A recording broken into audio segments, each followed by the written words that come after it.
Way back when, almost 100 years ago, I was literally just starting in the radio business. If you count being on the air at the college radio station as starting in the radio business. But nonetheless, I had this thing where I insisted to my best buddy in college and one of the guys I was on the air with frequently.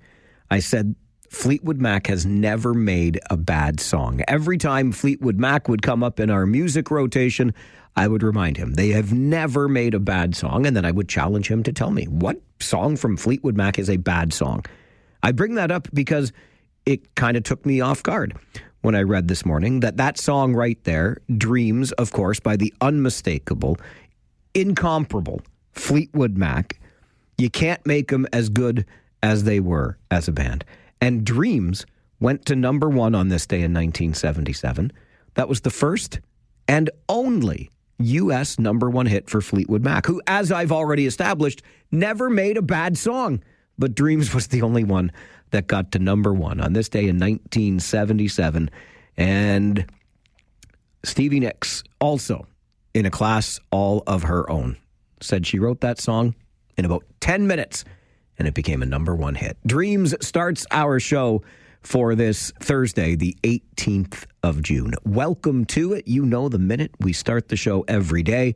Our phone lines are open to you at 519-570-2545, star 570, and 1-800-570-5715. I know that Doug knows the phone lines are open because he's already calling us this morning. Good morning, Doug. Good morning, Mike. You know, I got a funny feeling the other day, but it's hilly territory and whatnot must have been the problem. I talked to my office all day from Toronto and Niagara Falls and Hamilton, so I don't understand why it was such a glitchy thing with you the other day. But anyway. Yeah, we had you drop right out of the universe on us. You disappeared. Yeah, I heard, I could see that. I feel I could say. Anyway, when it comes to the beautiful game, as they call it, Mike. There's a saying that happens to go in my milieu as an Elvis tribute artist, and that if you're an Elvis fan, no explanation is necessary. If you're not an Elvis fan, no explanation will do. If you're not a fan of this game and haven't been for long term, it's really hard to get into it and to understand how they work the build up and how the strategy goes. And even for me as a fan, sometimes it gets very frustrating when teams look like they've got an advantage and they pull the ball back.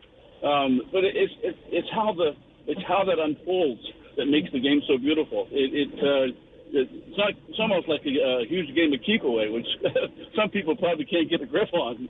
But I'm really excited to get my work done today and get home and watch the Canada game. So I keep at it. You'll get it. You'll like it. And go Marlies. Go Marlies. All right, Doug. Thanks for the call. Go Marlies. Yes, the baby Leafs, the Leafs Farm Club, seemingly the only Toronto team that can win anything, is on the verge of a Calder Cup championship, up 3-0 on Chicago. Game 4 tonight. Doug talking about the beautiful game, and we will talk more about it at 10:30 this morning. But I admitted moments ago in my conversation with Christine Clark, our morning news anchor on All News Mornings, that I'd like to try. Look, it's a beautiful game for a nap if you're me, but maybe I just don't get it yet, and maybe you can help me. Maybe you have the World Cup fever and it's contagious enough to pass along. I'm here for it. We'll talk about it just after the 10:30 news this morning, so about 90 minutes from now. Eric is also with us on the phones. Good morning, Eric. Hey there, Mike. Really quick story, very, very quick, about soccer. It's like a game of chess. If you like chess, you'll be absolutely in love with it type of thing. It starts from the beginning, has this move and this move. Then, of course, your move depends on what the defender does. You only have 0.2 of a second to decide what you want to do with that ball before you're absolutely tackled and taken out of the play. Another thing to think of, I'm a bus driver. So this morning, a little boy got on my bus completely in yellow, wearing a big yellow hat, because Ghana won last night. No, it was just so amazing. He was honking his horn and stuff like that. That's what it's all about, buddy. Start watching a game, find one team that you like, Cabo Verde or Ghana, and follow them. buddy. You'll be just in love the whole time. All right, Eric, I appreciate that. Love the story of the little man getting on the bus today. And I do love that part of it. I didn't know I lived near so many Brits, but yesterday afternoon, our entire street was lined with England flags. And I don't know, somebody must have been having a party or whatever at their place on my street. But I like that. I like that you've got something you can get behind. And I watched a soccer match with my own eyes in Ottawa last summer. And I wanted to gouge my eyes out. It was so bad. It was so bad. I also played soccer as a kid, mostly because I was tubby and my parents wanted me to run around more. Anyway, we'll get into more of it at 10:30 this morning. But that's just the way it has been for me. But I'm glad you're finding something. And if I'm going to pick a team, sorry Canada, I think I'll go to the ancestry. I think I'll jump on the Deutschland, the Germans, the motherland for me. And that's probably the team I will cheer for, unless they're playing Canada, right? Exactly. Anyway, 10:30 this morning. If you've got World Cup fever, I, A, want to hear about it, and B, we'll find out if it's contagious, and you can infect me with that. This is a busy time. I had to pass up an opportunity to watch one of yesterday's World Cup matches with friends who are big supporters of England because they're Brits themselves, and they're lovely chaps. Is that what I would say? Cheerio, my friend, my chaps, my friends, my chaps from Britain. Anyway, I would have loved to watch the game with them, the match with them, but I was a little bit busy doing the Farwell for hire thing. And my travels yesterday took me not too far from the radio station here to Hefner Lexus Toyota on King Street East. I know you know it well. 65 years in business for Hefner Lexus Toyota. This is their 65th year of service in our community, and that's going to come into play here for a moment. In a moment, I'll get to that. But I was invited out to work the barbecue at a staff barbecue event, and I may have misled. I got a message from a buddy yesterday, and he's like, I went to Hefner's looking for you at the barbecue, and I couldn't find you anywhere. I'm sorry if I misled you yesterday before I left the radio station, but it was a staff function. So staff has the opportunity to do the dress down thing. They get the barbecue, and Willie and John Hefner are out there working the barbecue for all of the employees. It's a lot of fun. Everybody's having a good time. There was a lot of soccer colors, right? Representing your favorite team at the World Cup. It was great to see. I had lots of fun, flipped a few burgers, melted some cheese.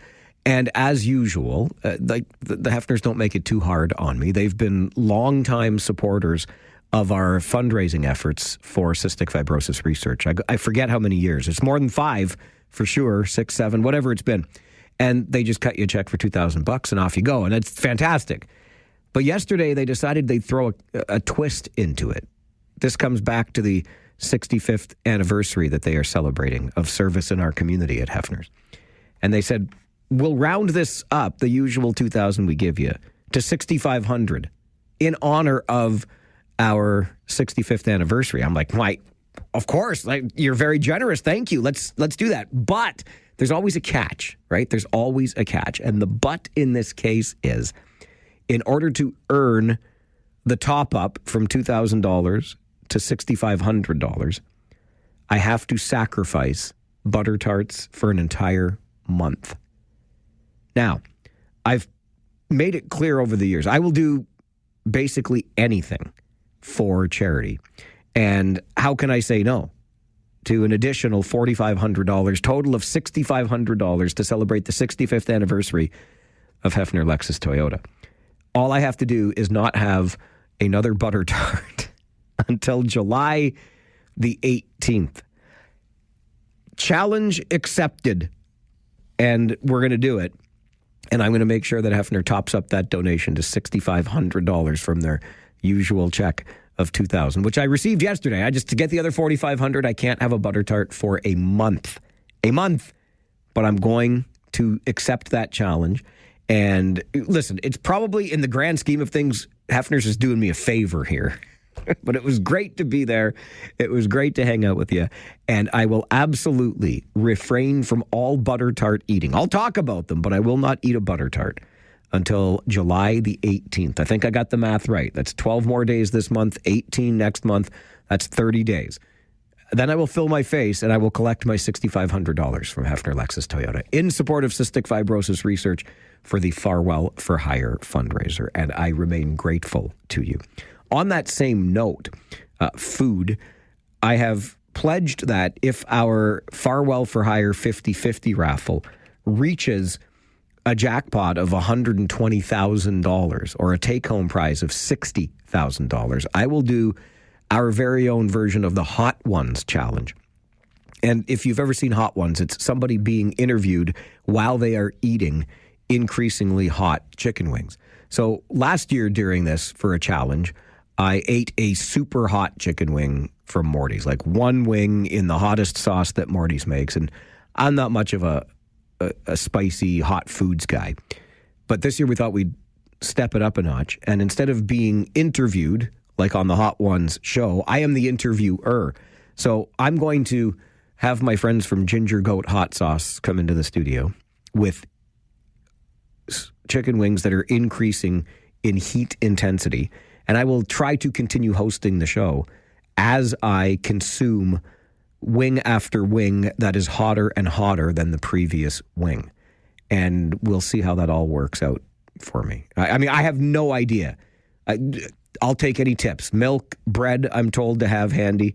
I might start speaking in tongues. I have no idea what this is going to end up like. But I only do it if the jackpot in the Farwell for Hire 50-50 reaches $120,000 or a $60,000 take-home prize. It's just over $95,000 right now. You can make me sweat right here in the studio and find out if I will come back to the studio the following day, because I might say something I am not allowed to say. I don't know what's going to happen when I eat all those wings, but the jackpot has to get to $120,000 first. Tickets at cf5050.ca.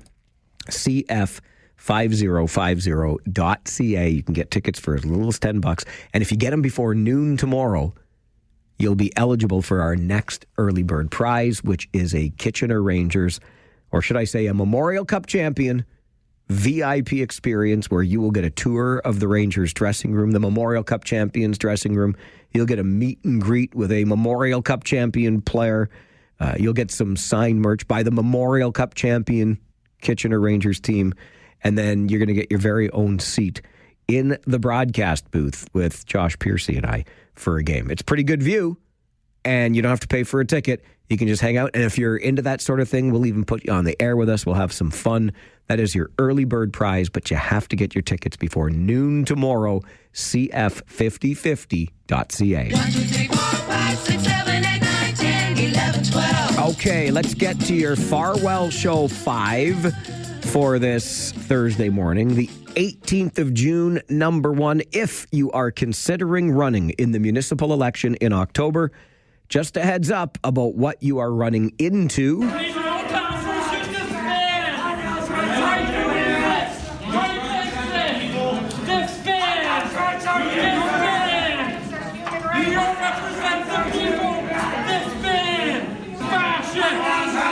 Those were protesters calling for regional council to disband. They interrupted a meeting last night while Police Chief Mark Crowell was giving a presentation. Things didn't escalate too much from there, and security guards, along with police officers who were in attendance for the chief's presentation, helped to calmly escort the group out of council chambers. Watching the video this morning, I had to chuckle. There's Chief Crowell behind the podium doing his presentation. This interruption happens from the protesters, and I guess like any cop would, it's like they say about firefighters, right? They run into burning buildings while you're running out. Well, the chief steps out from behind the podium and into the crowd of protesters who were yelling fascist and disband and you don't represent us to regional councillors last night. Not the way we like to exercise our democracy around here, but that's what happened at regional council yesterday. Number 2, on your Farwell Show 5 this morning, do you remember that announcement from the city of Kitchener last week that they had built enough housing to earn more than $8 million from the provincial government's Building Faster Fund? Well, it turns out that the money doesn't have to be used only to build homes. It can also be used for the infrastructure that supports those homes. And Kitchener plans to use some of that money to fix potholes. Kitchener Councillor Paul Singh issued a challenge to the media on the decision.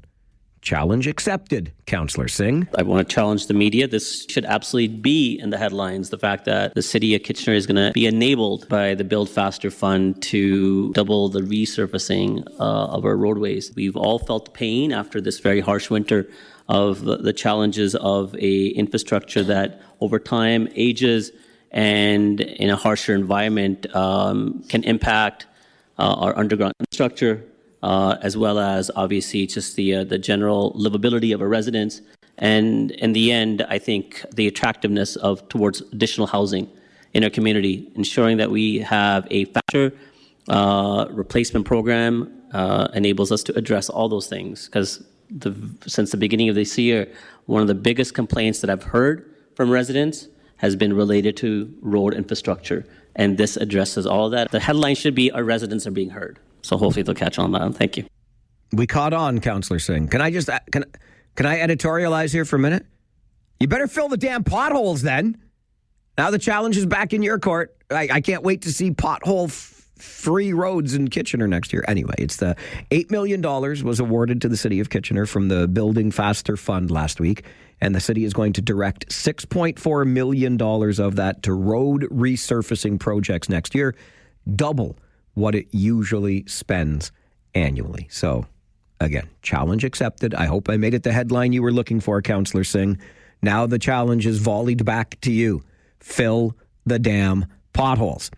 Number 3 on your Farwell Show 5 this morning. The City of Cambridge is urging residents to be cautious when dealing with door-to-door salespeople or contractors. Staff have received reports of individuals visiting homes claiming to offer services on behalf of the city. Residents are encouraged to verify any claims before allowing individuals into your home. Anyone who believes activity is suspicious should report to the Waterloo Regional Police Service. Number 4, charges are expected after a pedestrian was left with life-threatening injuries when he was hit by the driver of a vehicle in Waterloo. Police say the 27-year-old man was crossing King Street North at Princess just before 11:30 Tuesday night when he was struck. The investigation continues. I'm really curious about this one because that is not a signalized intersection, King and Princess. So 11:20 at night, we'll just see what the investigation bears out for us. And number 5 on your Farwell Show 5 this morning, Vancouver is set to host the second of 7 World Cup matches today at BC Place as Canada takes on Qatar. Canada fans are being encouraged to wear red to the match this afternoon.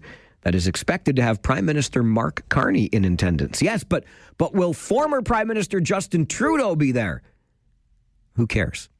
FIFA's official resale platform, as of yesterday, showed tickets to today's match were available for prices ranging anywhere from $800, just shake the sofa cushions for that one, to $22,000 to see today's Canada game at BC Place in Vancouver.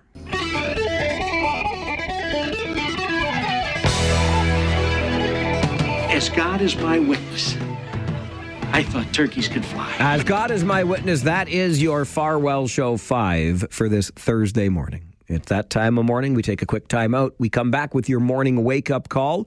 Either you can make it or I will. This is the Mike Farwell Show on 570 News Radio and Rogers TV.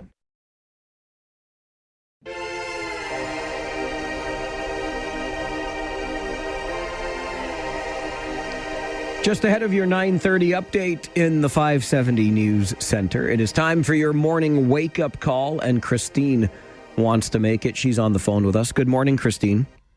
Hi, Mike. I know you like the Leafs, but what are we going to do next year when Hockey Night in Canada, they didn't succeed in getting a contract? I heard they've been on the air 75 years. But next year, I heard they're not going to be on the air. Where are we going to watch the Leaf games? Christine, that is an excellent question. I appreciate the call. Just a reminder to keep your radio, smart speaker, whatever it happens to be, TV, turned down in the background so you don't get a feedback loop when we're trying to chat with one another. But I'm glad you asked the question, because just after the 9:30 news, that is the very thing we're going to talk about. So stick around with me for about 10 more minutes, Christine. I have the answer for you, and I don't know that it's the most popular answer, and maybe I'm not as loyal a guy as I thought, but anyway, we'll get into that just after 9:30 this morning. The wake-up call for me, or from me this morning, comes to a group that is known as Fight Back KW. And they describe themselves as an anti-racist, anti-capitalist, anti-fascist, mutual aid, housing justice advocacy, direct action, community care group, which I'm here for all of these things. I'm here for this kind of advocacy and action. I'm a little concerned, though, because I don't know any of the individuals who are directly involved. I'm not sure they make known who they are, which is not necessarily mandatory when you're running social media sites like this and sharing emails, which I received earlier this week, that suggested that Regional Council had edited the YouTube recording, the online archive of their council meeting when they made that decision to join the province in a legal appeal of the court decision that allows the encampment to stay at Weber and Victoria. So by appealing, of course, they still hope to use some sort of legal mechanism to overturn the decision and remove residents from the encampment. But this accusation, which took on an even further further weight, I guess, on social media after the original post accusing the region of editing the online archive of the meeting, used some pretty unnecessary language, in my opinion. And the bottom line in this is that there was no editing of the meeting. As sometimes happens with online recordings, as it's being recorded, there was a little time lag. So there was a blip in the video, much like you hear sometimes when Doug phones the show in the morning and he cuts in and out and then disappears entirely. There was nothing edited whatsoever. And these are pretty dangerous words and accusations to be throwing around behind a cloak of anonymity. Similarly, I would say that disruption of a council meeting last night. Look, protesters were outside when councillors arrived at their meeting. They made their point known. They had their voices heard then. You can be in the council chambers to watch the goings-on, the proceedings, but interrupting a meeting like that goes beyond what is allowable in our respected democracy. And if we want our democracy to remain open like it is, we're going to have to not only tamp down the language a little bit and dare I say, retract some of these erroneous, inaccurate statements about the editing of a meeting, but also not disrupt the meeting as it's happening. Because my hunch is, if we keep behaving like that, these meetings are going to be closed and or under heavy security, and I don't think anybody wants that. Just a little message this morning as we get underway on the Mike Farwell Show. 570 News Radio and Rogers TV.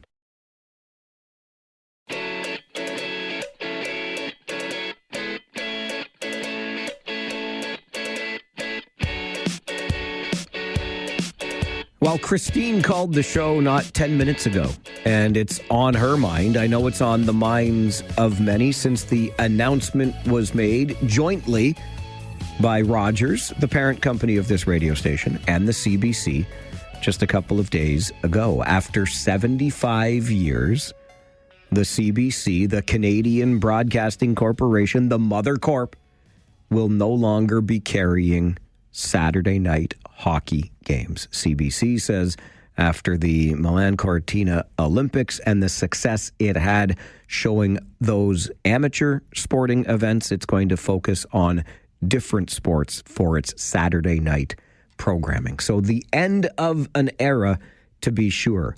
Michael McKinley is the founder of Liberteo Media, and he's an author of many books, including one called Hockey Night in Canada, 60 Seasons. And Michael McKinley joins our show this morning. Michael, good morning. Good morning, Mike. When you heard the news, no more Hockey Night in Canada on CBC, what did you think? I thought I was very sad to hear it. I mean, it wasn't unexpected, but nonetheless, it is truly the end of an era, Mike. It's something that has fed the country for 3/4 of a century. And now will not do that anymore. And I think that's too bad. Nobody embarks on the journey of writing a book like you did, celebrating 60 seasons, all those years ago now, 15 years later, it's over. But nobody embarks on a mission like that, I don't think, Michael, without having some sense of what the games meant, what the coverage meant, and maybe it meant something to yourself. What did you learn in putting together that 60-year retrospective? Well, I learned that the CBC pretty much invented how to tell the story of hockey on television. When you think about it, Mike, and you go back and think about sitting in a seat in 1952 watching a game, and you see the game through your own eyes, and then you go and turn on the TV, and now you see the game through somebody else's eyes, and how are they going to transmit that story to you?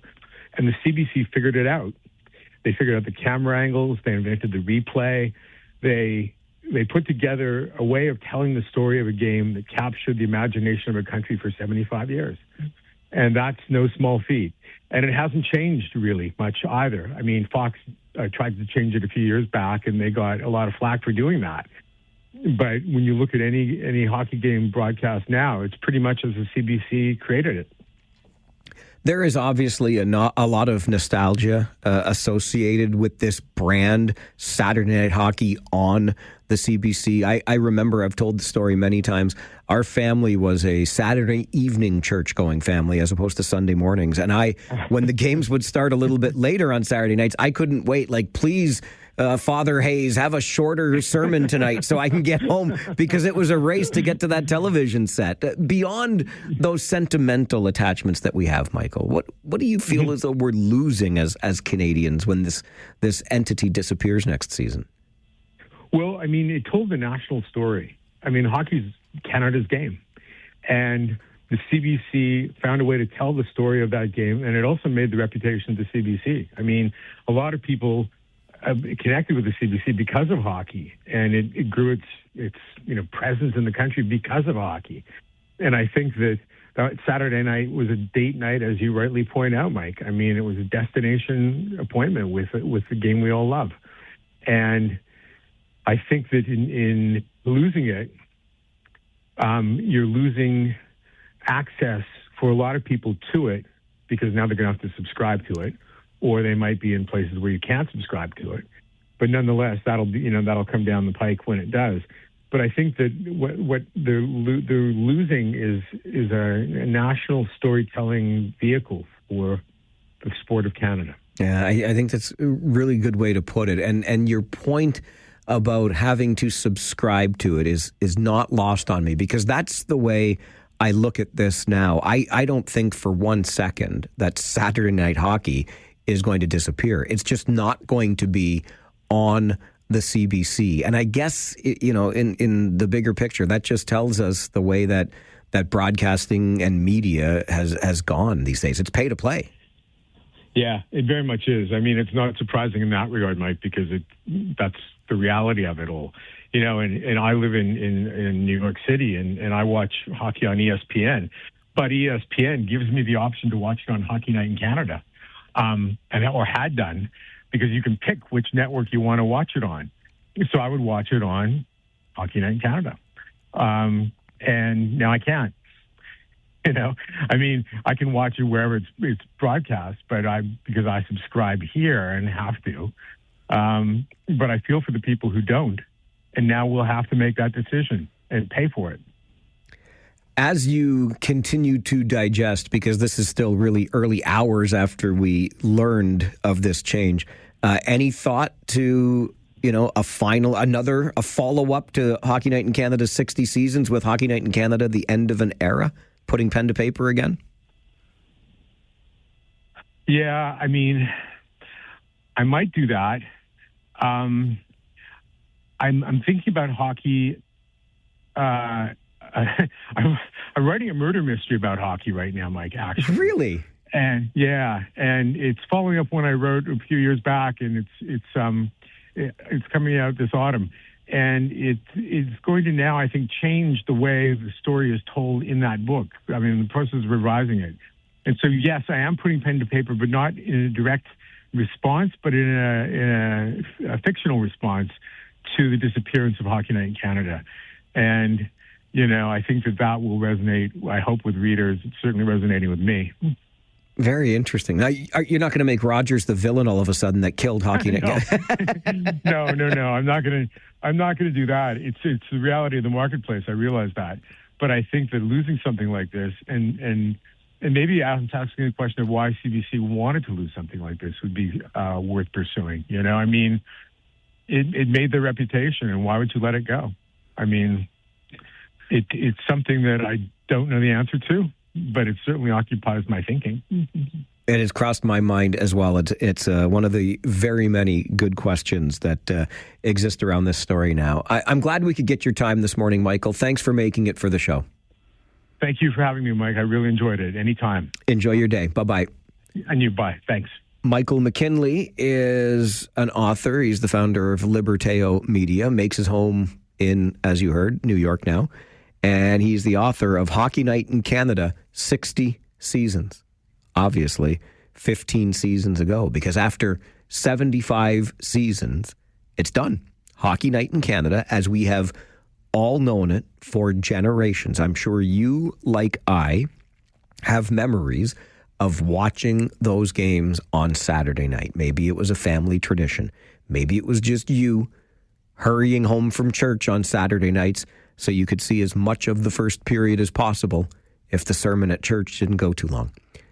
I wonder what you think of this change to the hockey/broadcasting landscape. And as I said earlier this morning, and I'm not sure it'll be the most popular thing, and maybe I'm speaking from that position of privilege that I have because I do subscribe to Sportsnet. And so Saturday night hockey is not going to disappear in my household. So maybe I'm much more of a mercenary in these regards than I thought, but this phases me not one bit. Not one bit. Because to me, if hockey is still going to be on Saturday night, I frankly don't give a tinker's darn who's broadcasting it. And maybe that's a very bad thing. I don't know. But that's my take on it. Yes, the CBC, and Michael's question towards the end of our conversation is a really important one here. Why is the CBC interested in or not interested in continuing this mainstay of their programming schedule? I think that's as important a question in all of this as the question of how does it feel that we have to kind of pay now? That's the one thing that we do lose. The CBC is just that, the publicly funded network that provides access of this beautiful game from coast to coast to coast. Now you are going to have to be a subscriber to Sportsnet in order to obtain the Saturday night hockey games and view them, hoping that Sportsnet is available where it is that you are living. It's available in most of those places, but this is where we're at. But for me, I'm not fazed at all because there is no ding-dang way that Rogers is going to remove hockey from Saturday nights. The only difference is that you're not going to see it on the CBC. And in this day and age of streaming, and really as consumers, don't we just watch what we watch? I don't know that there's loyalty to a specific network anymore, is there? Or even a specific streaming platform. You'll watch this show on one platform, this show on another platform, maybe that show on a network channel. The show, hockey, on Saturday nights is not going anywhere. It's still going to be there for you next season. It's just not going to be on the CBC. So to me, it's a lot of rhetoric with, I don't know. I'm trying to get it, for lack of a better phrase. But would love to hear from you, and you can tell me how wrong I am if indeed you think I'm wrong. But the only difference is it's not going to be on the CBC. And maybe the bigger question is, why doesn't the CBC want to continue carrying hockey for us? But you're still going to see it on Saturdays next season, I promise. So I don't care. Do you? Let me know what you think of the change. No more Hockey Night in Canada on CBC. Phone lines are open to you on the Mike Farwell Show. This is 570 News Radio and Rogers TV. I think that in losing it, you're losing access for a lot of people to it because now they're going to have to subscribe to it, or they might be in places where you can't subscribe to it. But nonetheless, that'll come down the pike when it does. But I think that what they're losing is a national storytelling vehicle for the sport of Canada. That is Michael McKinley, the founder of Liberteo Media and the author of numerous books, including Hockey Night in Canada, 60 Seasons. Joins us to talk about the change. No more Hockey Night in Canada on the CBC. And I think that clip right there, expertly pulled from the conversation by Devin Robertson, who is our board operator today, that sums it up. The big difference, the only difference, is that it will not be quote-unquote free anymore across CBC's national network of transmitters. That's it. I promise you that there will still be hockey on Saturday nights next NHL season. I promise. You're just going to have to be a subscriber to Sportsnet to see it. Let's go to the phones and hear from you on this. George, what do you make of the change? Double O George here, Mike. Farwell's Force member number 00. What do you think? No more Hockey Night in Canada on the CBC. Well, I just want to know two things. I think I missed it because I was in and out of the conversation, so I don't know if I got all of that. I just want to know two things. Will it still be called Hockey Night in Canada, even though it's not on CBC? I don't think it will be. I think CBC owns the trademark to that. But so does that matter, though? The second question will let me know. Will they at least have the theme song? I can't remember who owns that. I think the other sports network bought that, didn't they? I don't know. I hope so, because if those two things are missing, it will hurt a little bit. Just a tradition for me since the 60s, watching, Hockey Night in Canada. It'll hurt a little bit, but like you said, there'll always be Hockey Night in Canada Saturdays. Yeah, that's the thing, George. Like, maybe the music's not there. Maybe it's not called Hockey Night in Canada, but I promise you, Saturday nights will still be hockey nights in Canada, just like I call Friday nights hockey nights in Kitchener, because that's what we do on Friday nights. We go to the Kitchener Rangers games, or we listen to them here on 570 News Radio. So, and you know what? Rangers games to that end have not always been. They have now for 30 years been on 570 News Radio. They weren't always on this radio station, but the games are still played on Friday nights. Nick, what do you make of the change? No more Hockey Night in Canada on CBC. Hey, Mike. Yeah, you know what? I think I had to chuckle there when you said it's free. I think we have to put things into perspective. It's not necessarily free. All of our tax dollars are paying for Great point. CBC to broadcast those games. Sure. And I look at that and I think about, it's not cheap, I'm sure, for the CBC to have the licensing rights to post those games. And the reality in my mind is, I honestly don't know anyone that watches hockey on CBC anymore. In my world anyway. So, it's so accessible through so many different mediums nowadays that, CBC is one of the last things that I would think of to watch anything on nowadays. So it's not surprising to me at all that this has come down the pipe. I think that the world has changed, and CBC, in many ways, in my opinion, I know that's a little bit political, but CBC, in many ways, in my opinion, is sort of going the way of the dodo bird, if you know what I mean. Yeah, Thanks, Mike. I get it. Nick, appreciate the call. It's a really good point on the quote-unquote free. And, for anyone who is a fan of the defund the CBC movement, then I don't think you can, at the same time, be upset that Hockey Night in Canada or hockey is leaving the CBC, because otherwise you would want them to continue being funded so they could afford the hockey. And Nick brings up that great point, getting into a little bit of the weeds here. Rogers, to invoke the parent company of this radio station again, has for more than a decade now. I was working at our sports radio station in Toronto when the first deal was done that Rogers bought the rights to the National Hockey League broadcast. So to Nick's point, the CBC was kind of subleasing those. They had to pay Rogers for the opportunity, the right to broadcast those games. So there was a cost associated with it, and I'm guessing now that there's a new deal that's been reached, and Rogers again has cemented itself as the owner of broadcast rights for the National Hockey League. Maybe the price was too steep for the CBC. I don't know, but I think Nick really hit the nail on the head when it comes to how you go about consuming your hockey as it is, and where are you watching it? I'm watching for the game that intrigues me the most, right? Or the team that I want to see the most. I don't care what channel it's on or what platform it's on. Gary, Farwell's Force member number 41, is with us. Good morning, Gary. Oh, Gary is not with us. That is eerily silent on the other end of the phone where Gary once was. Let's go to the email inbox, mike@570news.com, where Mike writes, can't Hockey Night in Canada on CBC just be CHL games? It could be, Mike, if it wished to do that.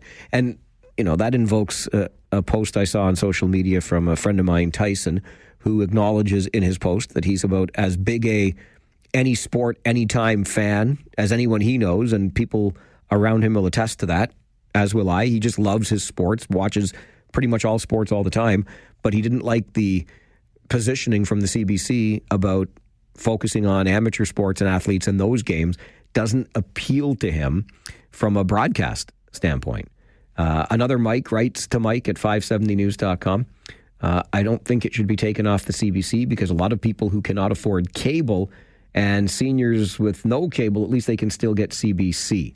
Yes, that is going to be one of the challenges associated with this, for sure. I think we got Gary back. Good morning, Gary. Yeah, work was calling. I'm like, I'm on hold with Mike. Oh, my God. Okay, I'll hang up and call back. I'm with you, Mike. I could care less. Like, I'm, with the sports net and stuff, I barely watch anything on CBC. But, it's very sad. I'm sure there's a hidden thing maybe that's going on that may find out down the road. But, it's unfortunate for people who can't afford anything or get that stuff. And, it's like a long history thing with Canada. It's sad, but I'm with you. I could care less. I'm not going to lose sleep on it, that's for sure. All right, Gary, appreciate the call on that. And yeah, I think the sentimental attachment to this, the nostalgia piece, is big in all of this. But again, you're still going to see hockey on Saturday nights next NHL season. I promise you that. Rob's email to Mike at 570news.com wonders if there were any complaints when Monday night hockey started on Amazon Prime. Why are people complaining now? I think that's a little bit different, obviously, because we're talking the tradition that is Hockey Night in Canada on Saturdays. But you do make me think about Monday Night Football, and that was a staple on ABC for how long? And I don't know, is it still on ABC? I guess maybe it is. ESPN and ABC are the same network, aren't they? Yeah, maybe it is. Anyway, Sunday Night Football, Thursday Night Football. You're still going to have hockey on Saturday nights. I promise you that. This is the Mike Farwell Show on 570 News Radio and Rogers TV.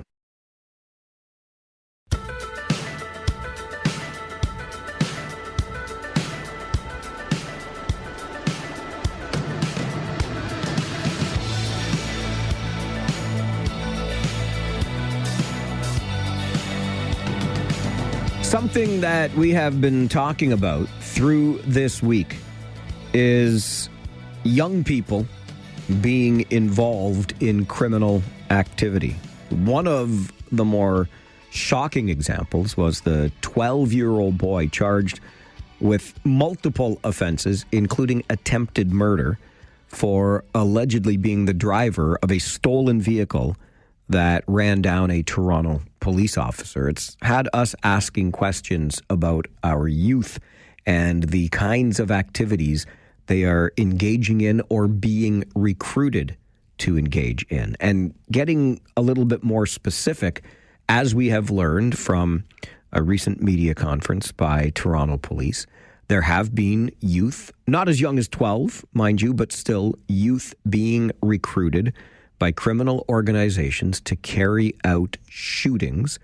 They must record these shootings as they are carrying them out as proof that it was done, and then they would get $500, $600, whatever the amount was from that criminal organization. But getting even more specific, it seems as though many of these incidents were targeted at the Jewish community in Toronto.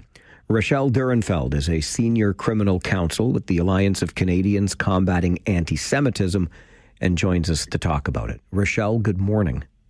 Good morning. Before Toronto police held their media conference this week and made this announcement, were you aware at all of this sort of criminal activity that was targeting Jewish communities? Well, I can say that at the Alliance of Canadians Combating Anti-Semitism, both our founder, Mark Sandler, who's been a criminal defense counsel for many decades, and myself, I was a former Crown attorney before I joined ALCA, were not surprised by this.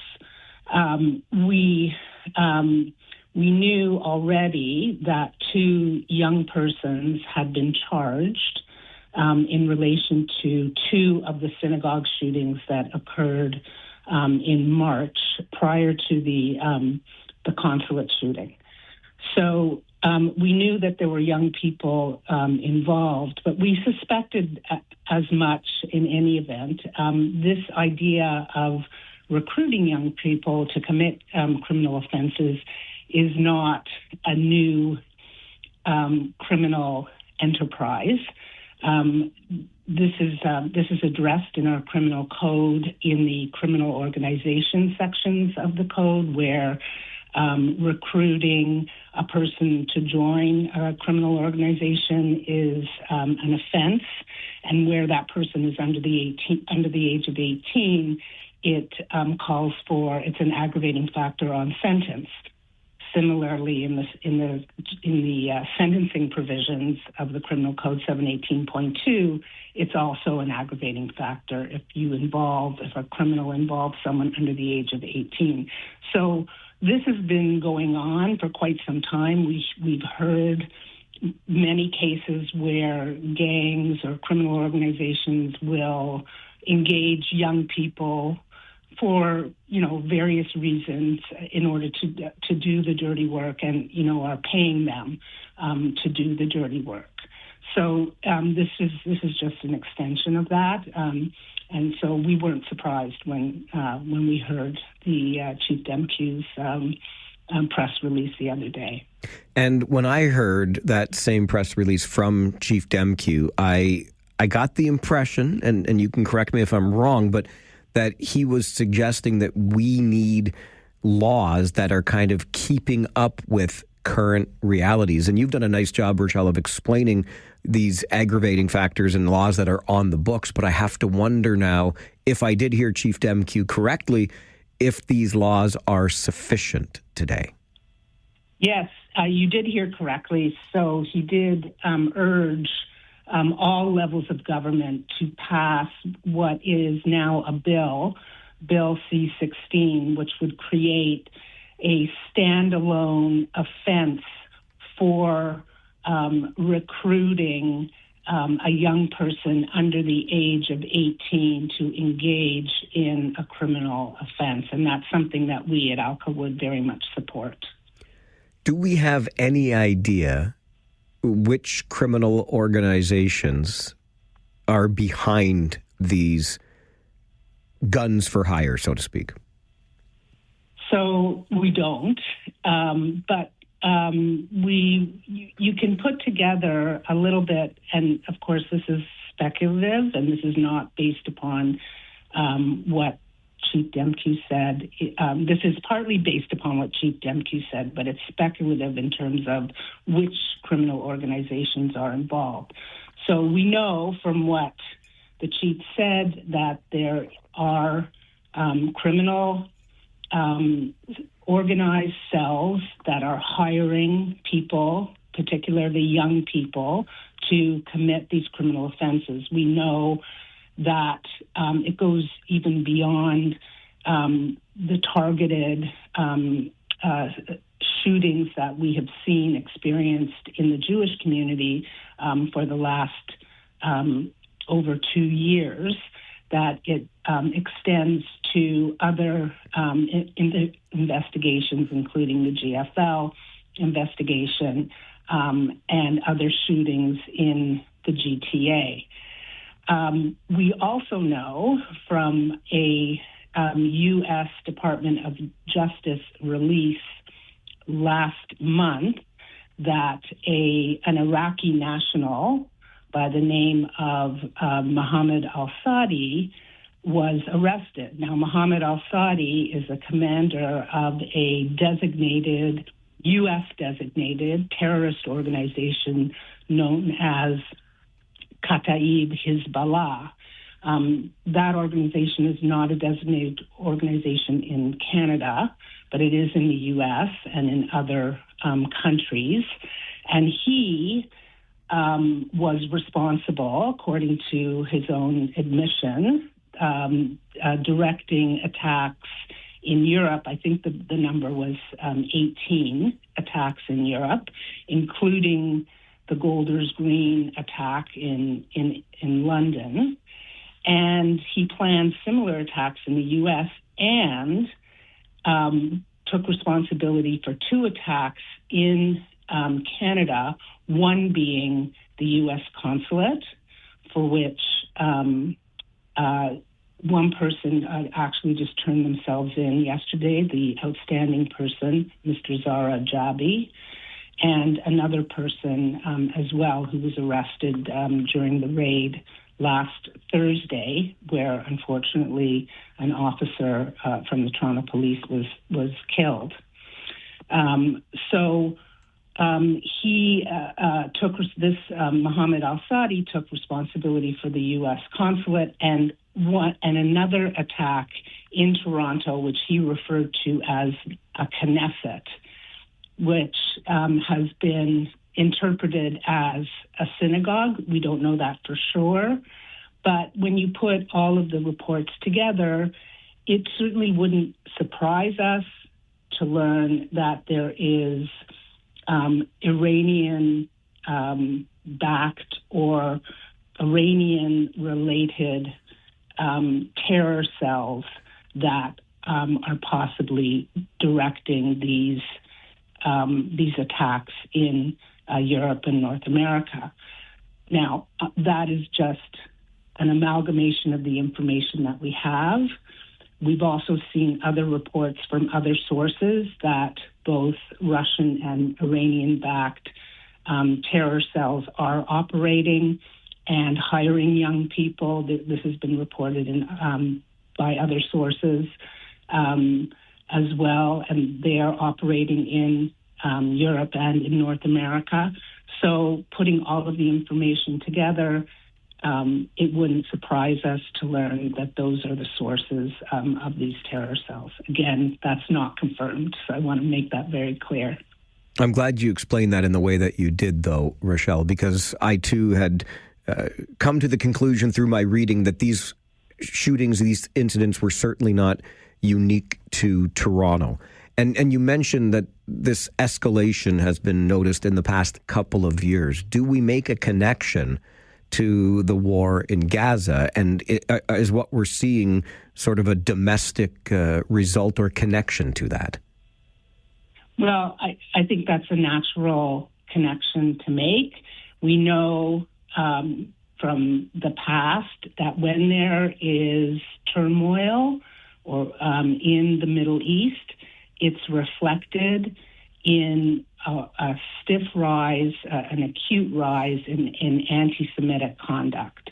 And so we have seen that since October 7th. We have seen more and more serious attacks in Canada against the Jewish community. We've seen synagogues being firebombed, vandalism, Jewish schools being shot at, people who are visibly Jewish being shot at. I could go on and on. So we know that this stark rise occurred after October 7, 2023, after Hamas attacked southern Israel and killed 1,200 people and kidnapped over 250.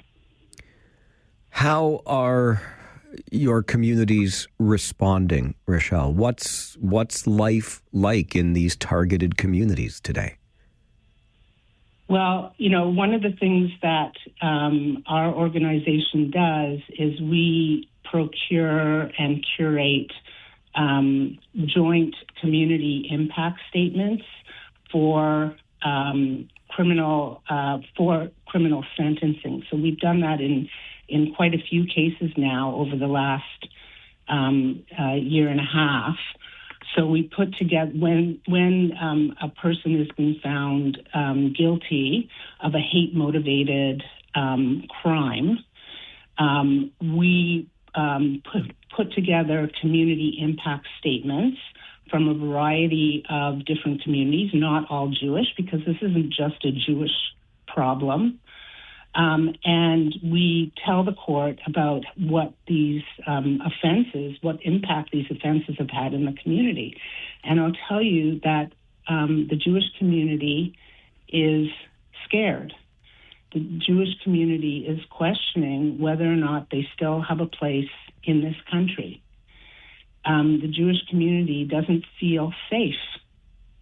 The Jewish community doesn't feel that they can be outwardly Jewish, that is, wear a kippah or wear a Magen David in public. So there's a lot of questioning going on. Unfortunately, people are looking at what's my plan B if I can't stay here, and that is horrific. Considering the Jewish community is very much a part of the Canadian community, and what a shame it would be if we had to leave. Rochelle, I really appreciate your time on the show today. Thank you very much for being here.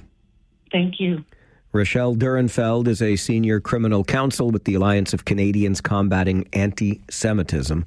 As we learned from Toronto police earlier this week, young people under the age of 18 are being recruited as guns for hire to fire these shots at synagogues, etc., in an effort to intimidate. There is no question about that. And Toronto police are advocating for quick passage of that new bill that would create the stand-alone offense for any criminal network that's recruiting young people for any illicit purpose. We know that these sorts of things happen because if the young person is caught in the commission of the offense, the penalties are far less severe, if the penalties exist at all.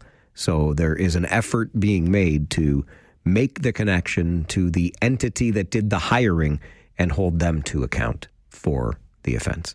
This is the Mike Farwell Show on 570 News Radio and Rogers TV.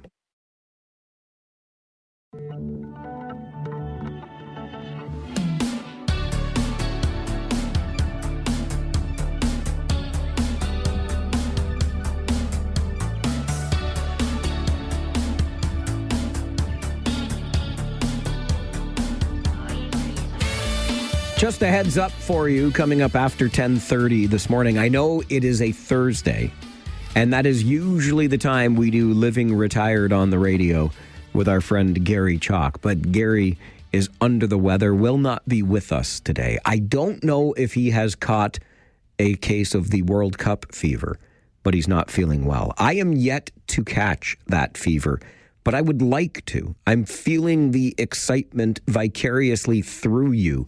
It's just the beautiful game, as they call it, is not one that I've quite been able to embrace as of yet.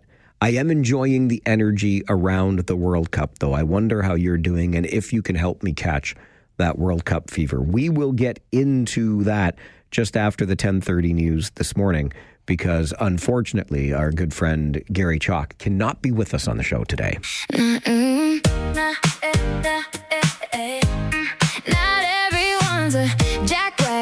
Not every heart is cold. Not every promise made to you is gonna turn to gold and fold. Some people mean it when they say they care. Some folks will show up, actually be there. So don't close the door on every soul you meet. Not everyone's a jackwagon on this street. It is that time of day where we take a moment out of some of the heavier conversations and remind you that not everyone is a jackwagon. Remember the 80-20 rule, okay? That's the rule I like to live by. It applies in most situations, I think. 80% of the people that you meet every single day will leave you with a positive impression. I might even go so far as to say it's 85. Could even be 90. It's just that the 10 to 15 to 20% of jackwagons really stand out. Sometimes they ruin your day. Don't worry. Not everyone is a jackwagon. And today's story reminds us of the power of paying it forward. I got this note from my friend Trish, who is a regular contributor on our Friday 4 Roundtable. And she had a visit from my buddy Chris from KW Exteriors, Custom Exteriors. Let me tell you a little bit about Chris Feeney from KW Custom Exteriors. Met him many years ago as part of the Farwell for Hire fundraising campaign. He owns KW Custom Exteriors along with his partner Mike. They wanted to do some good. Farwell for Hire seemed to be the way. I was on the job site with them installing some siding. We got along famously. Wouldn't you know that not long after, Chris found a wallet that had been lost. Turned out the wallet had been lost by a Grand River Transit driver, and that transit driver's daughter had cystic fibrosis. Can you imagine? Like, what a weird coincidence it was. Of course, Chris returned the wallet without anything removed from it. The driver wanted to give him a reward. No, I'm not taking a reward. But then the amount of the reward is what Chris decided to donate to cystic fibrosis instead, because he knew about the cause through our campaign and the driver's family was affected by it. That's Chris Feeney of KW Custom Exteriors in a nutshell. And this year, again, he was involved in putting together an indoor golf tournament through Golf Play in Waterloo. Had a great time, raised $3,000 for our charity. So Trish, in need of some home exterior work, knew that Chris had done a good turn for our campaign, wanted to reach out to a business that had that kind of sensibility in the community, and Chris shows up to give her a quote at the house. While he was there, he gets on the ladder, gets out his caulking gun, and fixed something that needed fixing while refusing to take money for it. So Trish, in turn, decided to make a donation to our Farwell for Hire fundraiser instead. Trish says people like Chris do these kindnesses because they understand karma, and I hope they benefit from good karma. Trish has further decided to keep track of all of the little kindness savings that people send her way and donate every time it happens. Yesterday, somebody gave me a parking token that would have cost me $10. That is $10 that is Farwell bound, says Trish. I always donate to your campaign anyway, but it's so nice to pay attention to the nice things people do and then pay it forward. I think we should all pay attention to random money we are saving because people have done something nice for us, and then pay it forward to Farwell this month. It's money we weren't expecting to have in our pocket anyway. So I decided to make a donation to your fundraiser, and Chris was really happy with that. So there you go. Trish, I love that you're paying it forward. Chris, I love that you inspire people through your work at KW Custom Exteriors to pay it forward yourself and then pay it forward themselves. That is our reminder that not everyone is a jackwagon. This is the Mike Farwell Show, 570 News Radio and Rogers TV.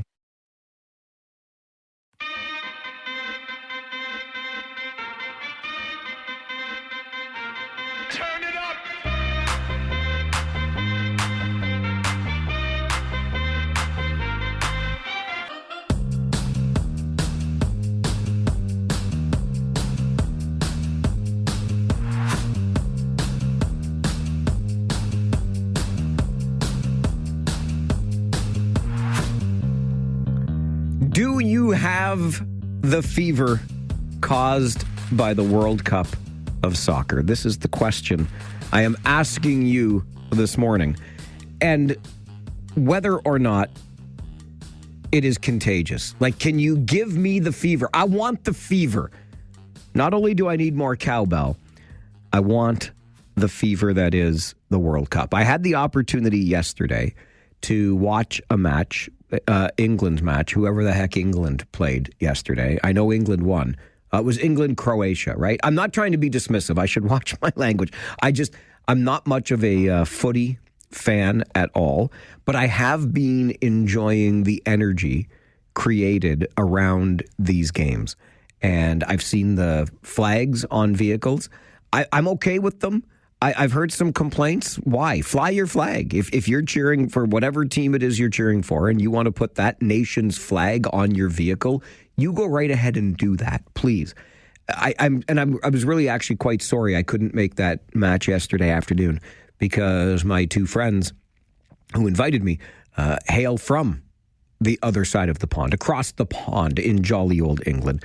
And they are avid, ardent England supporters. That one even was wearing his cane. When I first saw it, I thought, is that Patrick Kane, the hockey player? No, it's some Kane guy that plays football or soccer for England. Anyway, it was great. And I ended up downtown last evening finishing off my Farwell for hire duties for the day. And I was at the Kitchener Market where they have outdoor viewing set up. You can have a viewing party. The weather was not great yesterday evening and late afternoon, but there was still a crowd out there watching the Ghana game as I was leaving later in the evening, and they seemed to be enjoying themselves quite a bit. I had a call earlier this morning from a bus driver who said the young fella got on the bus today, decked out top to bottom, hat included in yellow, still blowing his horn because Ghana won yesterday. I think they beat Panama. So anyway, I'm loving the energy. I'm loving the opportunities that have been created. The watch party at Kitchener Market, Gaslight District's been setting them up so you can go, you can enjoy. I'm not the biggest soccer fan. When I was a kid, I played soccer. I played in the Kitchener Minor Soccer Association for 6-7 years with the Smithson Roadrunners. That was the name of the team and the school at which we played. Mainly because I wanted to play baseball in the summer. Hockey was for the winter. And then in the summer, I wanted to play baseball, but my parents said, you're tubby. You should go run around some more. Go chase that soccer ball. Run on a bigger field. So that's what I did. I did what my parents told me to do and went out and played soccer. I was never very good. I scored 3 career goals in those 7 years. Although maybe that's good for soccer because you don't score a lot of goals, right? And I've been there, as a hockey fan with all the jokes about the players who fall down as if they've been shot by a sniper or they've just suffered the most egregious injury and heaven forbid they stay on their feet and try to run through the play. I've done that. And then even last summer, I went to a soccer match with a buddy. We did a little sports weekend that culminated with a game in Ottawa between the Ottawa Athletic and some other team. I think some team from York region, I think. Anyway, and it was, without exaggeration, the most painfully boring sporting event I've ever been to. I'm not sure there were even shots directed at the goal. And maybe these teams were trying to play to a 0-0 draw. Like maybe they had an agreement ahead of time. But the ball just kept going back and forth across the field, back and forth across the field.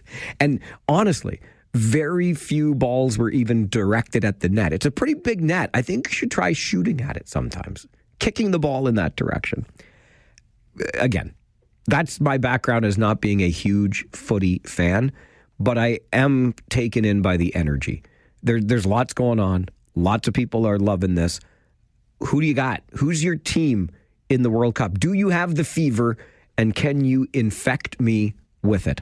519-570-2545, star 570, and 1-800-570-5715. I've been told by those in the know who like soccer far more than I and are bigger fans that I just went to the wrong soccer match. The Canadian Premier League game that I saw, not good enough. At minimum, I should go see the Toronto FC play, and then I might enjoy it more. Maybe. I don't know. But you tell me, what's this all about? By the way, it's costing us $1 billion as taxpayers from all levels of government, $1 billion or $82 million for every game that's being played. Maybe that changes your impression on it. I don't know. We'll go to the phones. Tony is with us. Good morning, Tony. Good morning, Mike. How are you? Hey, I'm good. How are you? Oh, I'm really good, actually. Good. I can help you catch the fever. This is how I caught it. Okay. First of all, you got to go with the right group of people. Okay. Yep. Secondly, you got to get this out of your head, and I know it's going to be harder for you than most because of what you do for a living. It's not hockey. It's a different pace of a sport. So once you get that out and accept the fact that this is soccer, football, whatever you call it, get together with a bunch of buddies, have a few wobbly pops, pick a team. I have two because I'm Portuguese and I cheer for Canada, so I cheer for both. And you get together with that group of people, throw on a jersey, and just start yelling and having a good time. That's how you catch the fever. But alcohol is a very, very big proponent of catching that fever. Okay, I get it. Now, let's say, Tony, Portugal and Canada end up meeting. Who do you go with? Well, that's a tough one. That is a really tough one. First of all, it probably won't happen because Portugal is not playing very well. and Canada's likelihood of making it to the finals are slim to nil. I don't know, Mike. That's a tough one. I'll cross that bridge when I come to it. Fair enough. I appreciate the advice today, though, my friend. Thank you. All right, you have a good one, Mike. You too, Tony. Good to hear from you today. I said this earlier. I'm in a similar boat. I am German by ancestry, but Canadian by birth, and about as Canadian as they get, right? Hockey broadcasters, part-time job over here, so there you go. But I am cheering for, I have decided, Germany and Canada. And if push came to shove and they somehow met on the pitch, I think I would go with Canada because this is, I mean, my beloved teases me all the time. She says, you're only as German as the schnitzel you eat and the beer you drink. Like, really? It fits right in. Like, and I'm stubborn as the day is long. I love me some schnitzel. Oh, don't forget the spätzle. Love me a good beer. Free and cold are my two favorite kinds of beer. And I am stubborn as the day is long. If that doesn't make me German, I don't know what does.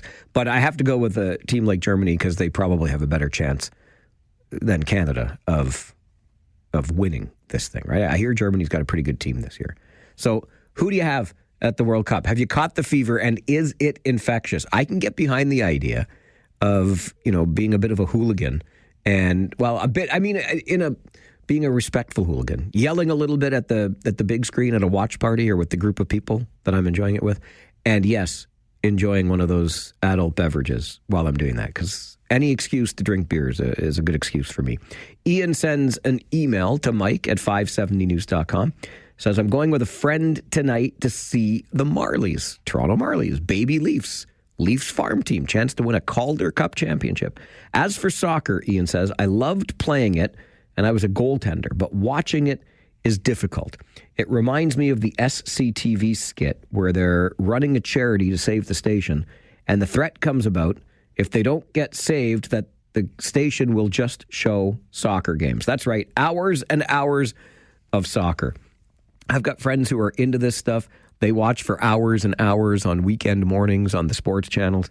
The watch parties, even when I was leaving downtown Kitchener late last night and it was raining, still a couple dozen people out at the watch party at the Kitchener Market. You're into it. I get it. Which team are you into?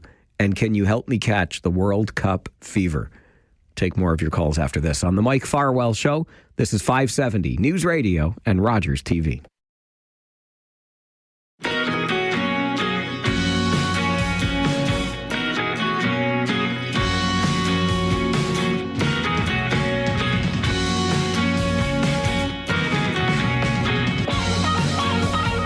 All told, across all levels of government, these World Cup games are costing us about $1 billion. Federal government putting up close to half, other levels, provincial, and then municipal, Toronto, Vancouver, filling in the rest of those funding gaps. But hey, you've got the eyes of the world on your community, and this is a big deal. I know that soccer is the biggest sport in the world because all you need is a pair of shoes and a soccer ball, sometimes not even the shoes, right? It's called the beautiful game. I'm trying as hard as I can. Maybe you can help me catch a little bit of this World Cup fever. You got plans this afternoon? Are you leaving work early? Is your work setting aside time so that you can enjoy Canada's match versus Qatar today? Who do you got in the tournament? And by the way, when the hell does it end? Do these games just go on forever? I don't even know. 519-570-2545. Star 570 and 1-800-570-5715. I'm hoping you can help me catch some World Cup fever today. Peter, good morning. Good morning, 421. MOC. That's it. Attaboy. Good to hear from you. Anyway, I was born in England, played soccer. I came to Canada at age 9 in 1948, so that I can tell you how old I am. But when I came from England, people just didn't play soccer. So I had to play softball because I like sports. But I don't particularly enjoy watching a soccer game. My sport to watch is the Blue Jays. Okay, yeah. So that's my story. So you said you played when you were in England, but when you came over here, nobody was playing it, so you found other sports. Yes. How did you enjoy playing it while you did? I did, and the thing was when we had to leave a lot of stuff back in England. I had to give up my soccer shirt, my soccer boots, and I was unhappy about that. And but then when I came to Canada, I played softball the rest of my life, or until I couldn't play it anymore. But my sport is baseball. Are you pleased with the Blue Jays so far this year, Peter? Because I was trying to do the math last night. I think they're on pace for like 75 wins. It's not going to cut it. Well, yeah, it's I'm disappointed, of course. Sure, but I'm disappointed in some of the players that they're getting the big bucks and they're just not producing. Oh, are you talking about Vladdy now? How did you get that? You had me at big bucks, Peter. You had me at big bucks. Yeah, it's unfortunate. Although they've won 7 out of 8 or something like that in the last few games. They've been doing pretty well. They have. All right, Peter. Good to hear from you today. Thanks for the call. Okay, you're welcome. Take good care. I think there were 2 games under 500 now, and I think it was 7 out of the 8 games they used the bullpen. Anyway, it doesn't matter. What's interesting is that Peter brings up baseball, which is a sport that I thoroughly enjoy, and some will complain about being too slow, not enough happens, this and that. Kind of how I feel about soccer, but yet I'm into the baseball. So I'm going to listen. Even though I couldn't make that match yesterday with my friends to watch England play, I will go at another time because I think the World Cup goes on forever. So there'll be lots of times. I plan on being around for at least some of forever, and I'll be able to watch one of those matches. Mary, good morning. Good morning. Well, I was just going to say, I hate watching baseball. It's so slow. Mary, perish the thought. Yes, and but I did get involved last year when we were so close to getting the Cup, I guess it is. The World Series, yes. Yeah, the World Series, yes, I did. But again, I've told you this before. I married a guy from Liverpool, so what are you going to do? You're going to watch soccer. Yeah, or you're a soccer widow. So, you either join him or you sit by yourself. So did you join him? Oh, for sure. Atta girl. And I know the players. I know the coaches. I even have a boyfriend, Harry Kane. Wait a minute. That's the Kane guy that was on the jersey I saw yesterday. Yep. Okay, Harry Kane is your boyfriend. Yeah. Does your husband know? Yeah. Okay, good. He knows. Okay. Yeah, yeah. No problems. But the other thing, Mike, is, yes, hockey. Well, I have background in hockey. But with the soccer, and it's gaining ground here in Canada, you don't need to be rich to buy hockey equipment and et cetera, et cetera. All you need is a ball, maybe a boot, and then you got it. You got it, Mary. You're right. And then people can get involved, either rich to poor to whatever. Do you know what, Mike? It's the common thing. And you know what, Mike? More people watch the soccer than any other sport. I know this. You're right. Put that in your pipe and smoke it, okay? All right, Mary. I'm not smoking any pipes today. But you're right. The barrier to entry is very low, unlike the great game of hockey. Super expensive. Parents, don't let your kids grow up to be goalies because then it gets even more expensive. Sonia, good morning. Number 185. Good morning. Farwell's Force member number. Nice to hear from you. Thank you. You have World Cup fever? I do, and I do have a couple of points to make, Mike, if you can catch the fever just by showing up to any random game and picking a team. I just find it's contagious. If someone is cheering for a particular team, you'll get infected. Just show up to, like, for example, if Germany is playing, or obviously Canada, one of the German clubs, the Alpine Club will be showing the Austrian game versus Argentina. Hello, that's big time. That is big time. Monday afternoon at 1. That's exciting times. But I'm catching some of the footage on TV, and it's like copy paste. The fans show up; they're all decked out in their jerseys and the face paint and the hats, and they just get into it. But it could be any nationality. To see the enthusiasm on people. The other thing I'm surprised at is how some fans are organizing themselves before the game starts, and they march to the actual pitch in droves, in numbers, and they're chanting. Who organizes themselves like that?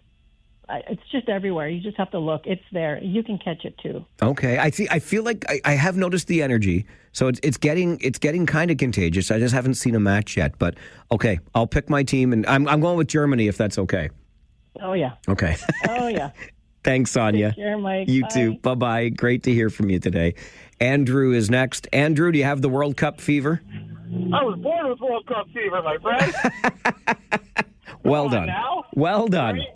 Here in Southern Ontario, we have two seasons. We have construction and we have winter. And during winter, we play ice hockey. And during construction, we play football, soccer. I've emailed you in the past, but it's fascinating to me that with the World Cup fever gripping the nation, very few people know that the father of Canadian soccer is actually buried right here in Kitchener, in Mount Hope Cemetery. And he's, the Canadian Hall of Fame credits the Right Honorable David Forsyth as being the man who brought soccer to Canada, started the Canadian Soccer Federation, the Canadian Badminton Federation, and he's interred right here at Mount Hope. And in fact, one of his most famous pupils, while he was the principal at New Berlin High School, was William Lyon Mackenzie King, who was one of his pupils. Right? And it's kind of amazing that this whole nation is engulfed in this beautiful fever, and the man who brought it to the nation is actually interred right here. And he very much loved New Berlin as his home base. I'll be darned. That is a fascinating piece of history that I had no idea existed, Andrew. Absolutely, right? And it's amazing that, we as this small little town, believe it or not, he started the New Berlin men's soccer team, went back to Europe and won 3 FA Cups back-to-back in the late 1800s. So it's, we have a very, very strong athletic prowess in the city, especially for soccer. Okay. I appreciate the history lesson, and go Canada go this afternoon. Go Canada go. Let's go Rangers. I love it. Let's throw in a shout out for the Memorial Cup champs as well. That's a great history lesson. I know for sure this. Next Wednesday, the 24th, I will be watching the Team Canada game, and I invite you to watch it with me. Why don't we all get together at the Research and Tech Park out by the University of Waterloo? They're going to have an outdoor viewing party. We're going to have some adult beverages there to enjoy. It'll be a great time. We'll cheer on Team Canada, and we're raising money for Farwell for Hire at the same time. Next Wednesday, so not today's game with Canada, but next Wednesday's game featuring Team Canada, we're going to have a watch party at the Research and Tech Park out by the University of Waterloo in support of Farwell for Hire. Let's get together and watch it together. I'll see if I catch the fever. And speaking of that other slow sport we've been speaking about, baseball, come on. Kitchener Panthers on Sunday. It's a Father's Day game at Jack Couch Park. $5 from every ticket sold being donated to Farwell for Hire. A little bit of sports, little bit of fundraising. Sunday at the Panthers game, next Wednesday at Research and Tech Park in Waterloo. This is the Mike Farwell Show, 570 News Radio and Rogers TV.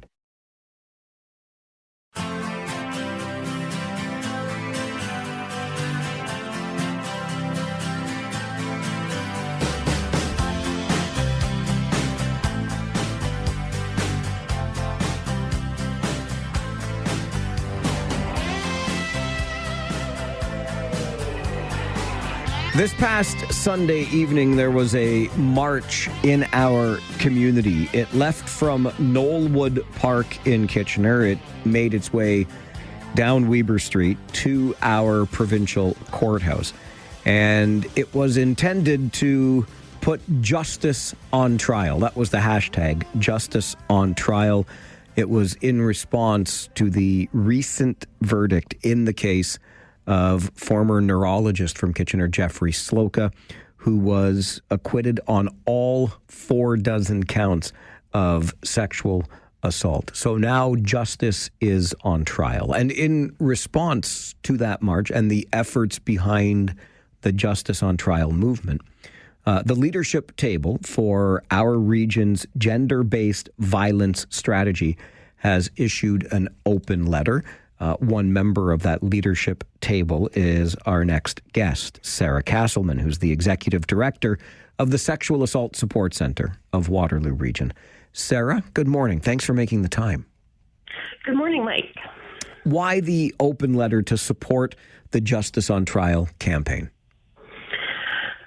So just a note of clarification. The march that happened on Sunday night in our community, and I was definitely there front and center, and I had the opportunity to speak.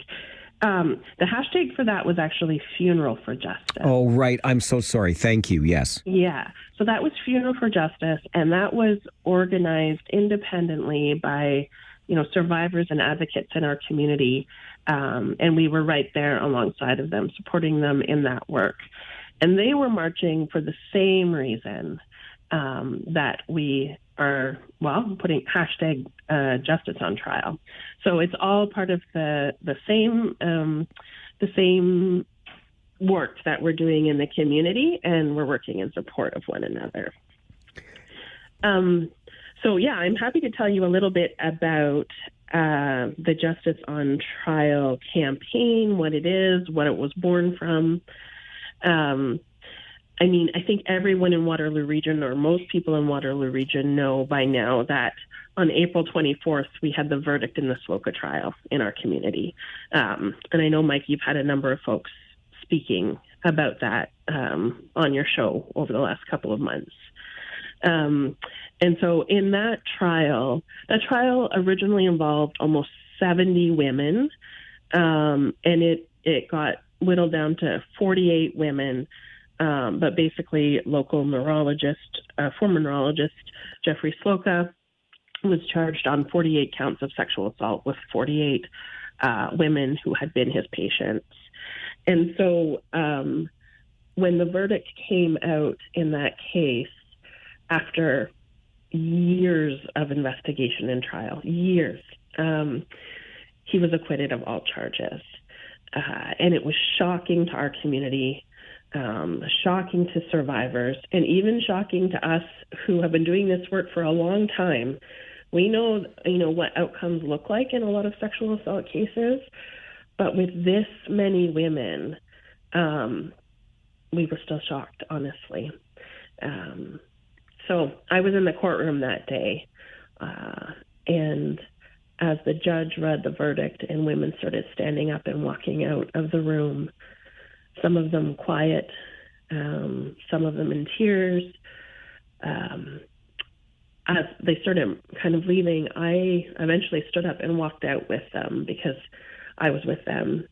And the judge said that he found all 48 women to be unreliable, and he said that some were outright lying.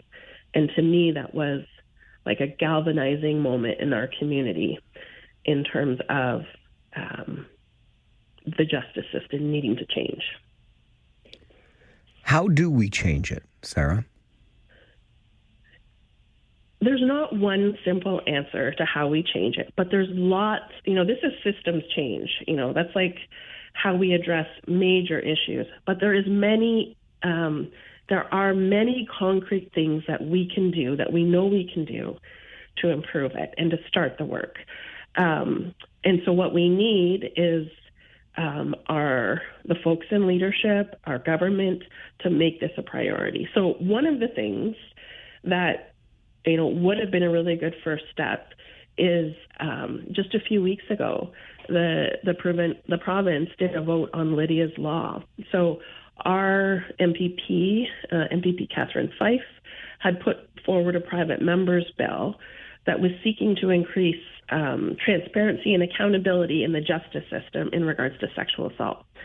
But that bill had a lot of nuance to it. But the crux of it was, in 2019, the Auditor General had made a recommendation that outcomes around sexual assault cases would be really clearly laid out in our justice system, and then every year there'd be a committee that would have to look at them. So, for instance, sexual assaults overall, there's only a 6% reporting rate for sexual assault, so a very low reporting rate compared to other crimes and other violent crimes. Of those that report, only 1 in 10 result in a conviction. So if you go to our police to report a sexual assault, there's a 90% chance that you won't have a conviction. That number shouldn't just be something that we accept and be like, oh, that's the way the system is. That has a tangible impact on the lives of so many survivors, and that system ends up causing so much harm. So within that case, we did a lot of work a few years back on police responses to sexual assault, but we didn't really take a really critical look at the prosecutions of sexual assaults. And what we're finding in Ontario is that a number of cases are falling off or falling out of the system in the prosecution stage. So, for instance, in 2025, there were over 1,600 cases, sexual assault cases, that were just stayed or dismissed, withdrawn at before they saw their day in court. That information of why that's happening, how often it's happening, what are the circumstances, needs to be public, needs to have a critical eye looked at it so that we can go, oh, well, these are dropping off because there's not enough, maybe Crowns are choosing not to move forward with charges because our system is so backlogged. And that is the case. We're really backlogged. The SLOFA trial took, close to 5 years to go through our court system. And imagine being one of the survivors in that case and having your life on hold for 5 years. And that is too often the case with so many survivors of sexual violence. Sarah, you and I, over the years, because you've been doing this work for as long as you have, we've had many conversations, and I felt, and maybe erroneously, but that we had been making some progress, and this sounds to me like we're slipping back. I don't know how you feel about whether or not we were making progress, but does this feel like we have sort of begun to regress in this regard? I feel like it's 2 steps forward, 3 steps back right now. I do think. I think that we've seen some pretty high-profile sexual assault cases in our community and just beyond our community recently that have had pretty horrendous rulings, or even looking at the Hockey Canada trial. Some of the things that were said, some of the ways that trial went were so concerning. And so we're starting, I think that what's happening right now is this issue has been present for a really long time, but when you get a verdict that is so, to me, horrendous, as we saw in our community on April 24th, that you have to stand and say, like, enough is enough. And that's, that's what is behind the hashtag Justice on Trial campaign. Because what are the odds? Like, what are the odds that there's 48 women in our community who were either lying or didn't know what they talked about when they spoke of their experience of sexual assault and sexual violation at the hands of their physician? I think those odds are pretty low. And then the question is, how many women does it take with the same story? And I think when we start to see rulings like this, folks need to, and that's what the organizers of Funeral for Justice did. Like, we need to stand up and say, we expect better of our justice system. How can, again, I just want to focus for a moment, like, on the work that you've been doing for so long and tirelessly, and I don't know how, frankly, you continue sometimes, but how can we more broadly as a community, Sarah, support the Justice on Trial campaign? There's the very simple things of, we are sharing on our socials. So the Sexual Assault Support Center is sharing on our socials. You can share our posts. You can advocate for this to be, on the radar of our politicians in a way. What I found, Lydia's law didn't pass, and that would have been a really great step if we had started, if we had passed that and moved forward with, like, increasing transparency and accountability around sexual assaults in our justice system. Unfortunately, we're seeing far too many partisan politics right now. And we need to be able to step away from that as a community and go, what's right? Is this right? Is what's happening in our justice system right?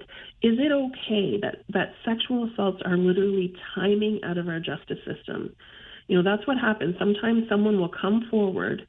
There'll be enough evidence to lay a charge, which is already, pretty formidable to have. Like, we don't see that. And then because it takes more than 18 months to go through our justice system, a case can be stayed, which means that it just disappears and that the survivor has no other recourse and the offender is off because it didn't go through our system within, a time frame that's reasonable according to the courts, which is 18 months at the provincial level.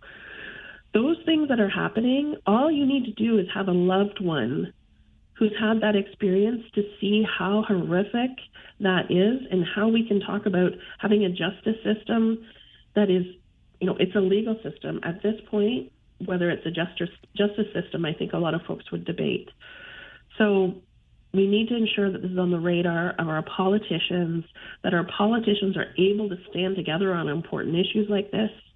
We need to be amplifying the voice, using your socials to do that. And, we'd love for folks to support the work we're doing at our center because we're doing more advocacy provincially and federally than we've ever done before to try and create change. Thank you for that continued advocacy, Sarah, and I appreciate the time you've made for the show today. Thank you for being here. Thanks for having me, Mike. Take care. You too. Bye now. Sarah Castleman is the executive director of the Sexual Assault Support Center of Waterloo Region, the hashtag Justice on Trial.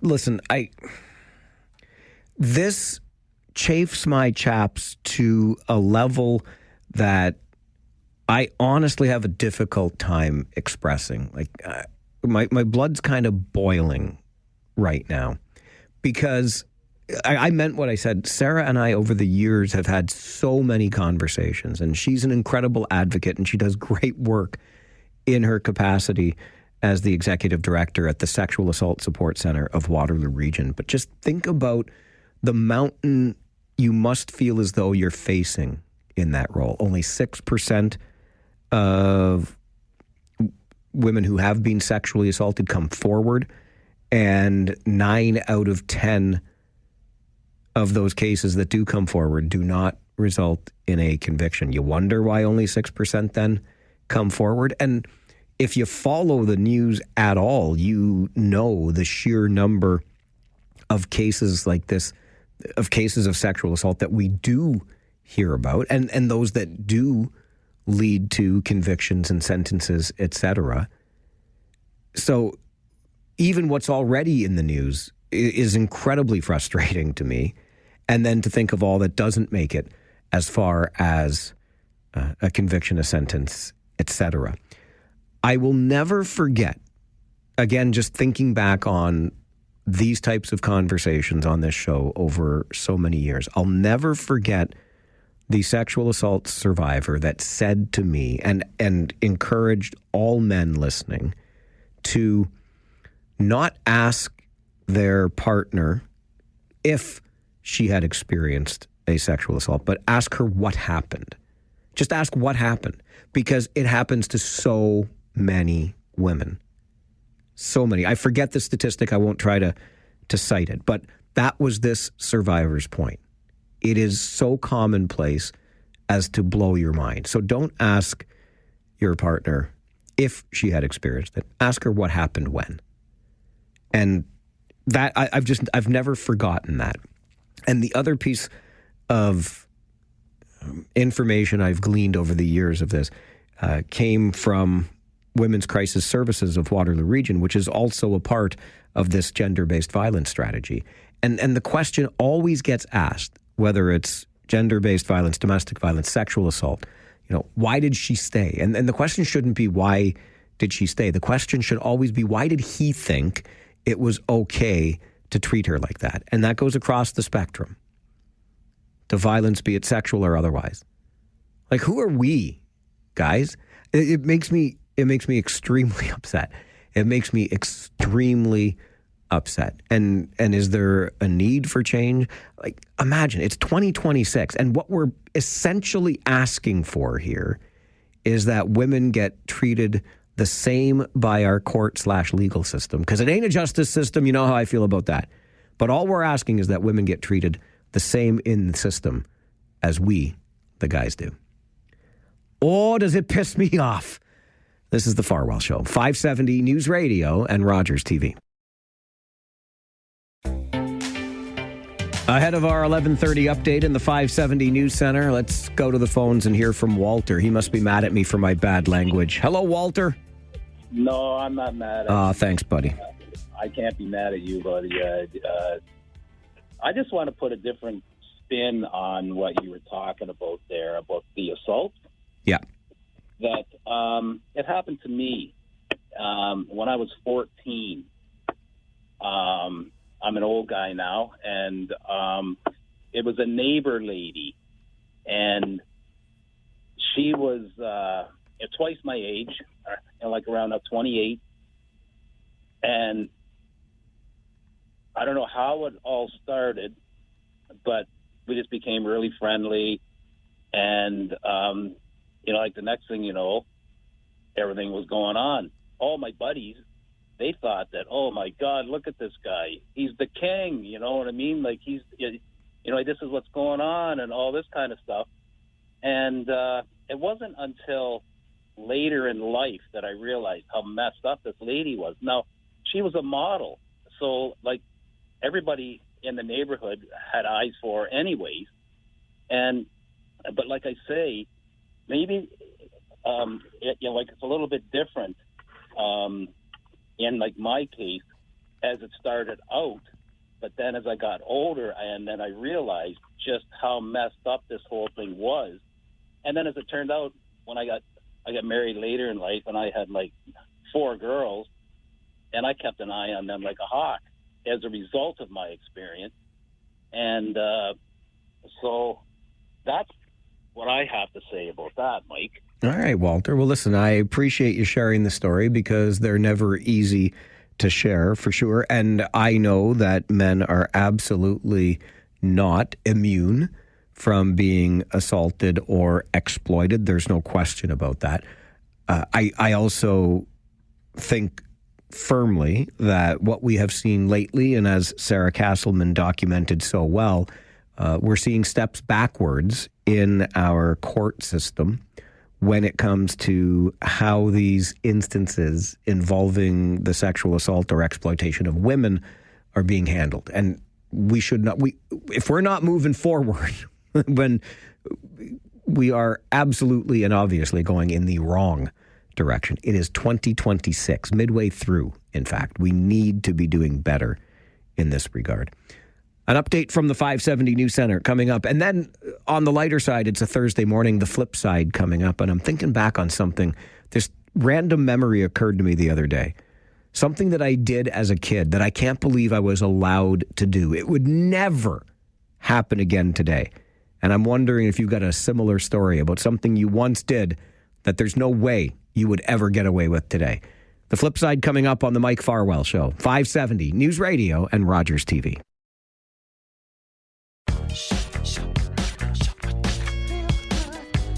I was just driving around minding my own business the other day when this memory from my childhood popped into my head. And when I thought about it, and make no mistake, it was a heck of a lot of fun. But when I thought about it, it occurred to me that never, ever would such a behavior even be considered today. Probably because those darn kids are just sitting around on their phones, right? Anyway, and so I just thought I can't be the only one who has a memory of something they did as a young person that they would not in their wildest dreams imagine being able to do today. Or maybe you just wouldn't let your own kids do it today. That's what I thought I would ask you on the flip side this morning. We do this every Thursday morning at 11:30. The question is, what is it that you did as a kid that you would never be able to do if you were a kid today? Basically, you did it and you lived to tell the tale. 519-570-2545, star 570, and 1-800-570-5715. You lived to tell the tale. So here's the story that just popped into my head the other night, completely randomly. My buddy and I, in elementary school, so I always get mixed up. When you're in grade 8, you're like 13, right? We would have been 11 or 12, grade 6 or 7, whatever the case may be. My best friend in elementary school. And we hung out together all the time. Played sports together, watched the A-Team together, all these different things. And one of the habits that we got into was after dinner, when the weather was like this, when we were into the warmer weather months, we would go and we would take a plastic bag, because, you know, plastic bags were allowed back then. And we would fill that bag with all manner of balls, baseballs, softballs, racquetballs, tennis balls, any ball. Sometimes I think even those orange ball hockey balls. And we would fill the bag and we would go down to our elementary schoolyard.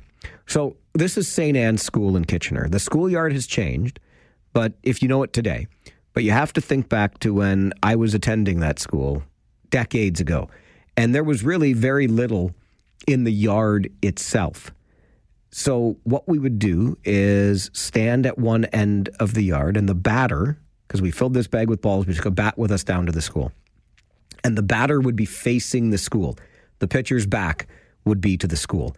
And the school wall that we were facing is kind of like the Green Monster at Fenway Park in Detroit, this big, intimidating home run wall. And we decided we would take turns, and we would hit the entire bag of balls. And the goal was to get the ball onto the roof of the school. That would constitute a home run. And it was lots of fun because sometimes the ball would bounce off the top of the wall. Sometimes it would make it onto the roof, whatever. And we just took turns doing that until all the balls were gone. And look, my buddy was a better athlete than I was. He could more often hit the home runs and get them onto the roof of the school. But that's what we used to do. And then I forget how this connection was made, but some way, somehow, probably because I'm an outgoing kid that talks to anybody, but some way, somehow, I came to learn that the evening custodian at St. Anne's Elementary School all these decades ago was somehow related to me. Somewhere in the family there was a cousin's connection, whatever. I don't know, but that was the case. And so we would see this evening custodian frequently because we were often down at the school playing baseball like this. if you call that baseball. Here's the thing. Some way, somehow, it came to pass that this evening custodian at St. Anne's Elementary School in Kitchener, and I think the statute of limitations has long passed, and I'm sure this gentleman is long expired, so nobody can be held accountable for any of this. But he allowed us, these two 11, 12, 13-year-old boys, to go onto the roof of the school and collect the balls that we had hit there. I promise you, as the day is long. And it just occurred to me the other day, and I'm like, did we really do that? Yes, we really did that. There are no railings around the roof. This is just a big, flat roof on top of a building. And there was a ladder on the upper floor of the school that went up to a hatch that we were allowed to open. We would climb the ladder, open the hatch, go out onto the roof. And let me tell you, the first time we did this, not only did we find the balls that we had just hit up there that night, but so many more.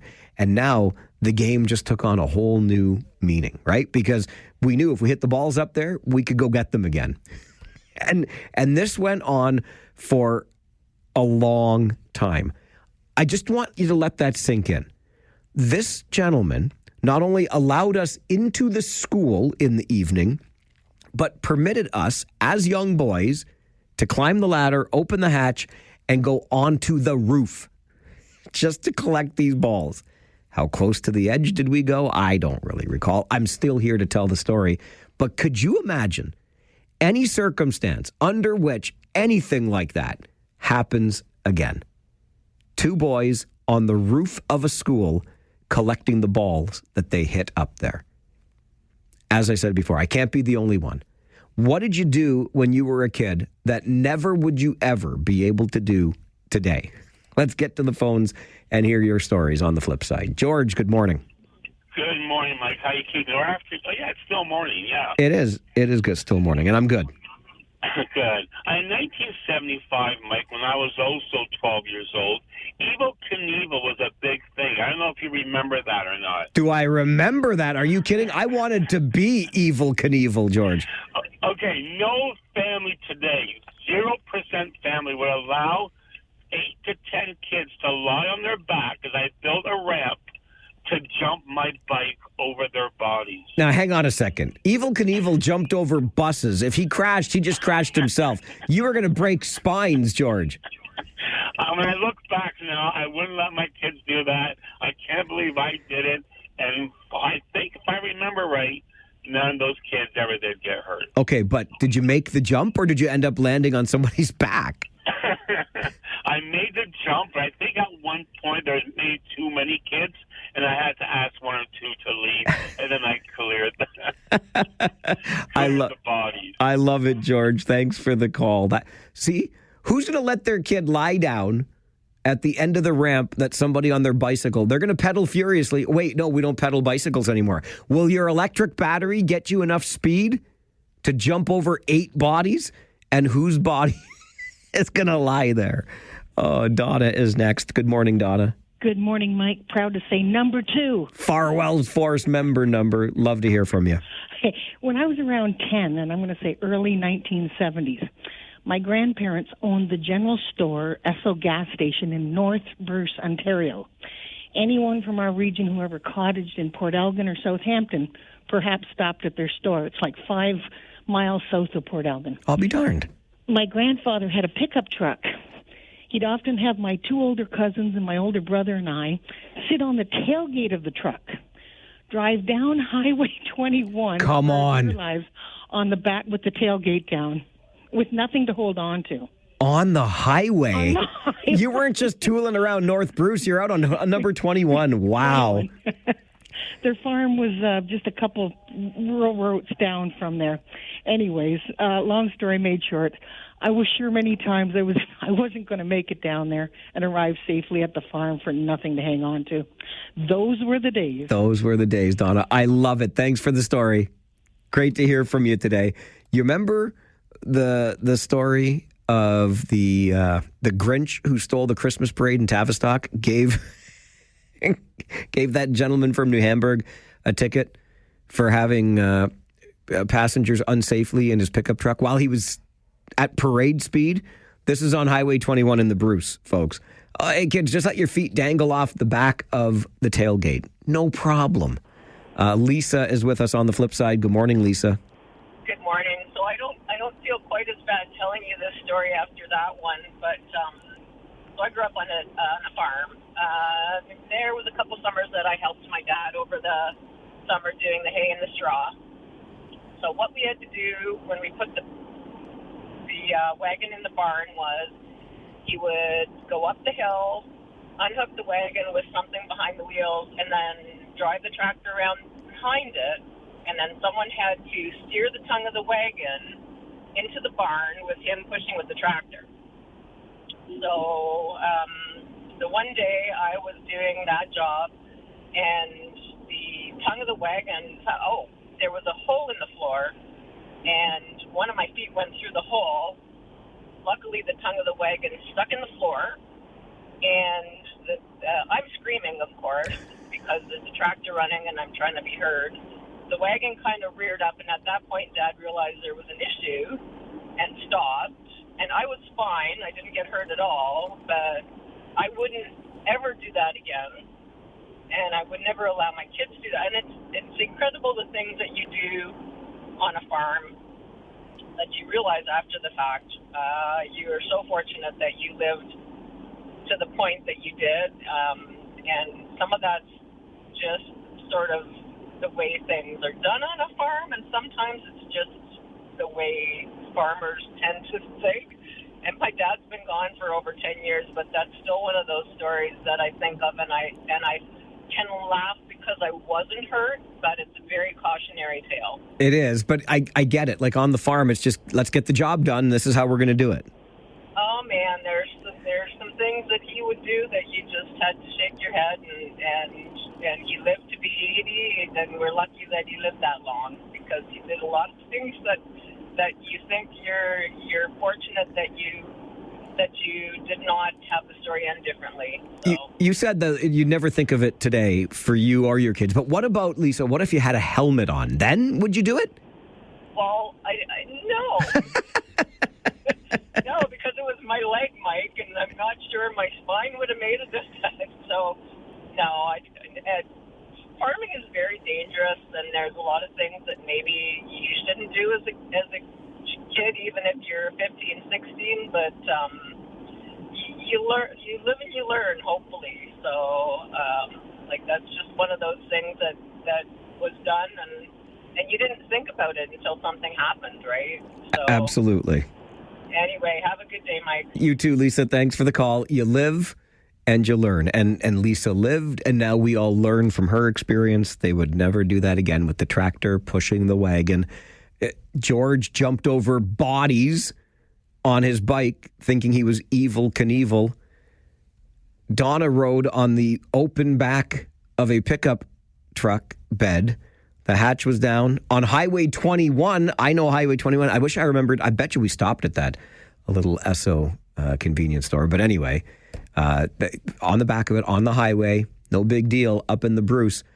I was on the roof of my elementary school fetching balls that I had hit up there deliberately, and nobody stopped us. In fact, we were permitted to do it. Nobody would let us on the roof of the school today, no matter what age we were. There's this thing called liability.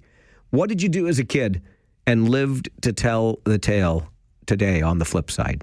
I can't wait to hear from you on the Mike Farwell Show, 570 News Radio and Rogers TV.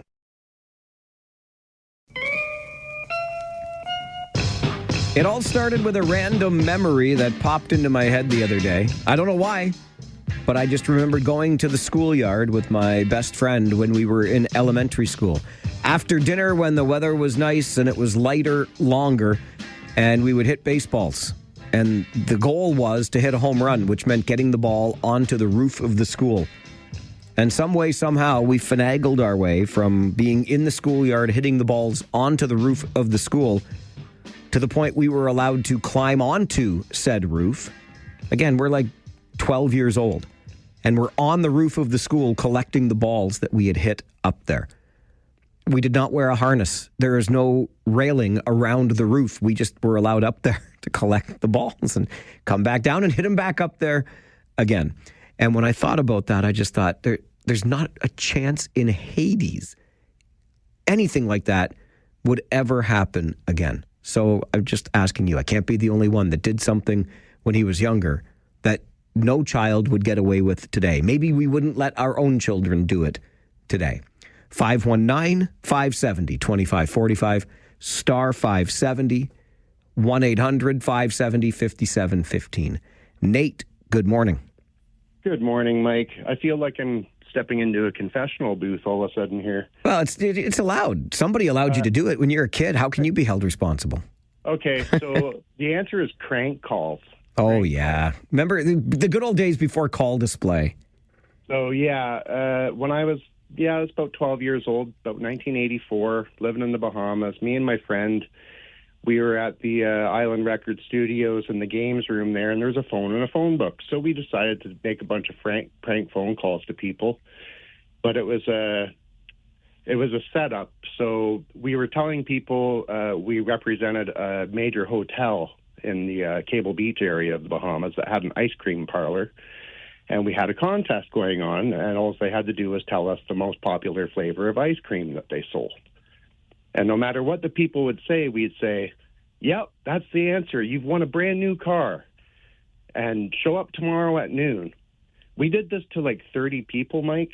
And my friend lived very close to that area, so we went the next day and we were watching the chaos unfold. There was property damage done, and we both looked at each other, okay, we're never doing that again. Oh, my goodness.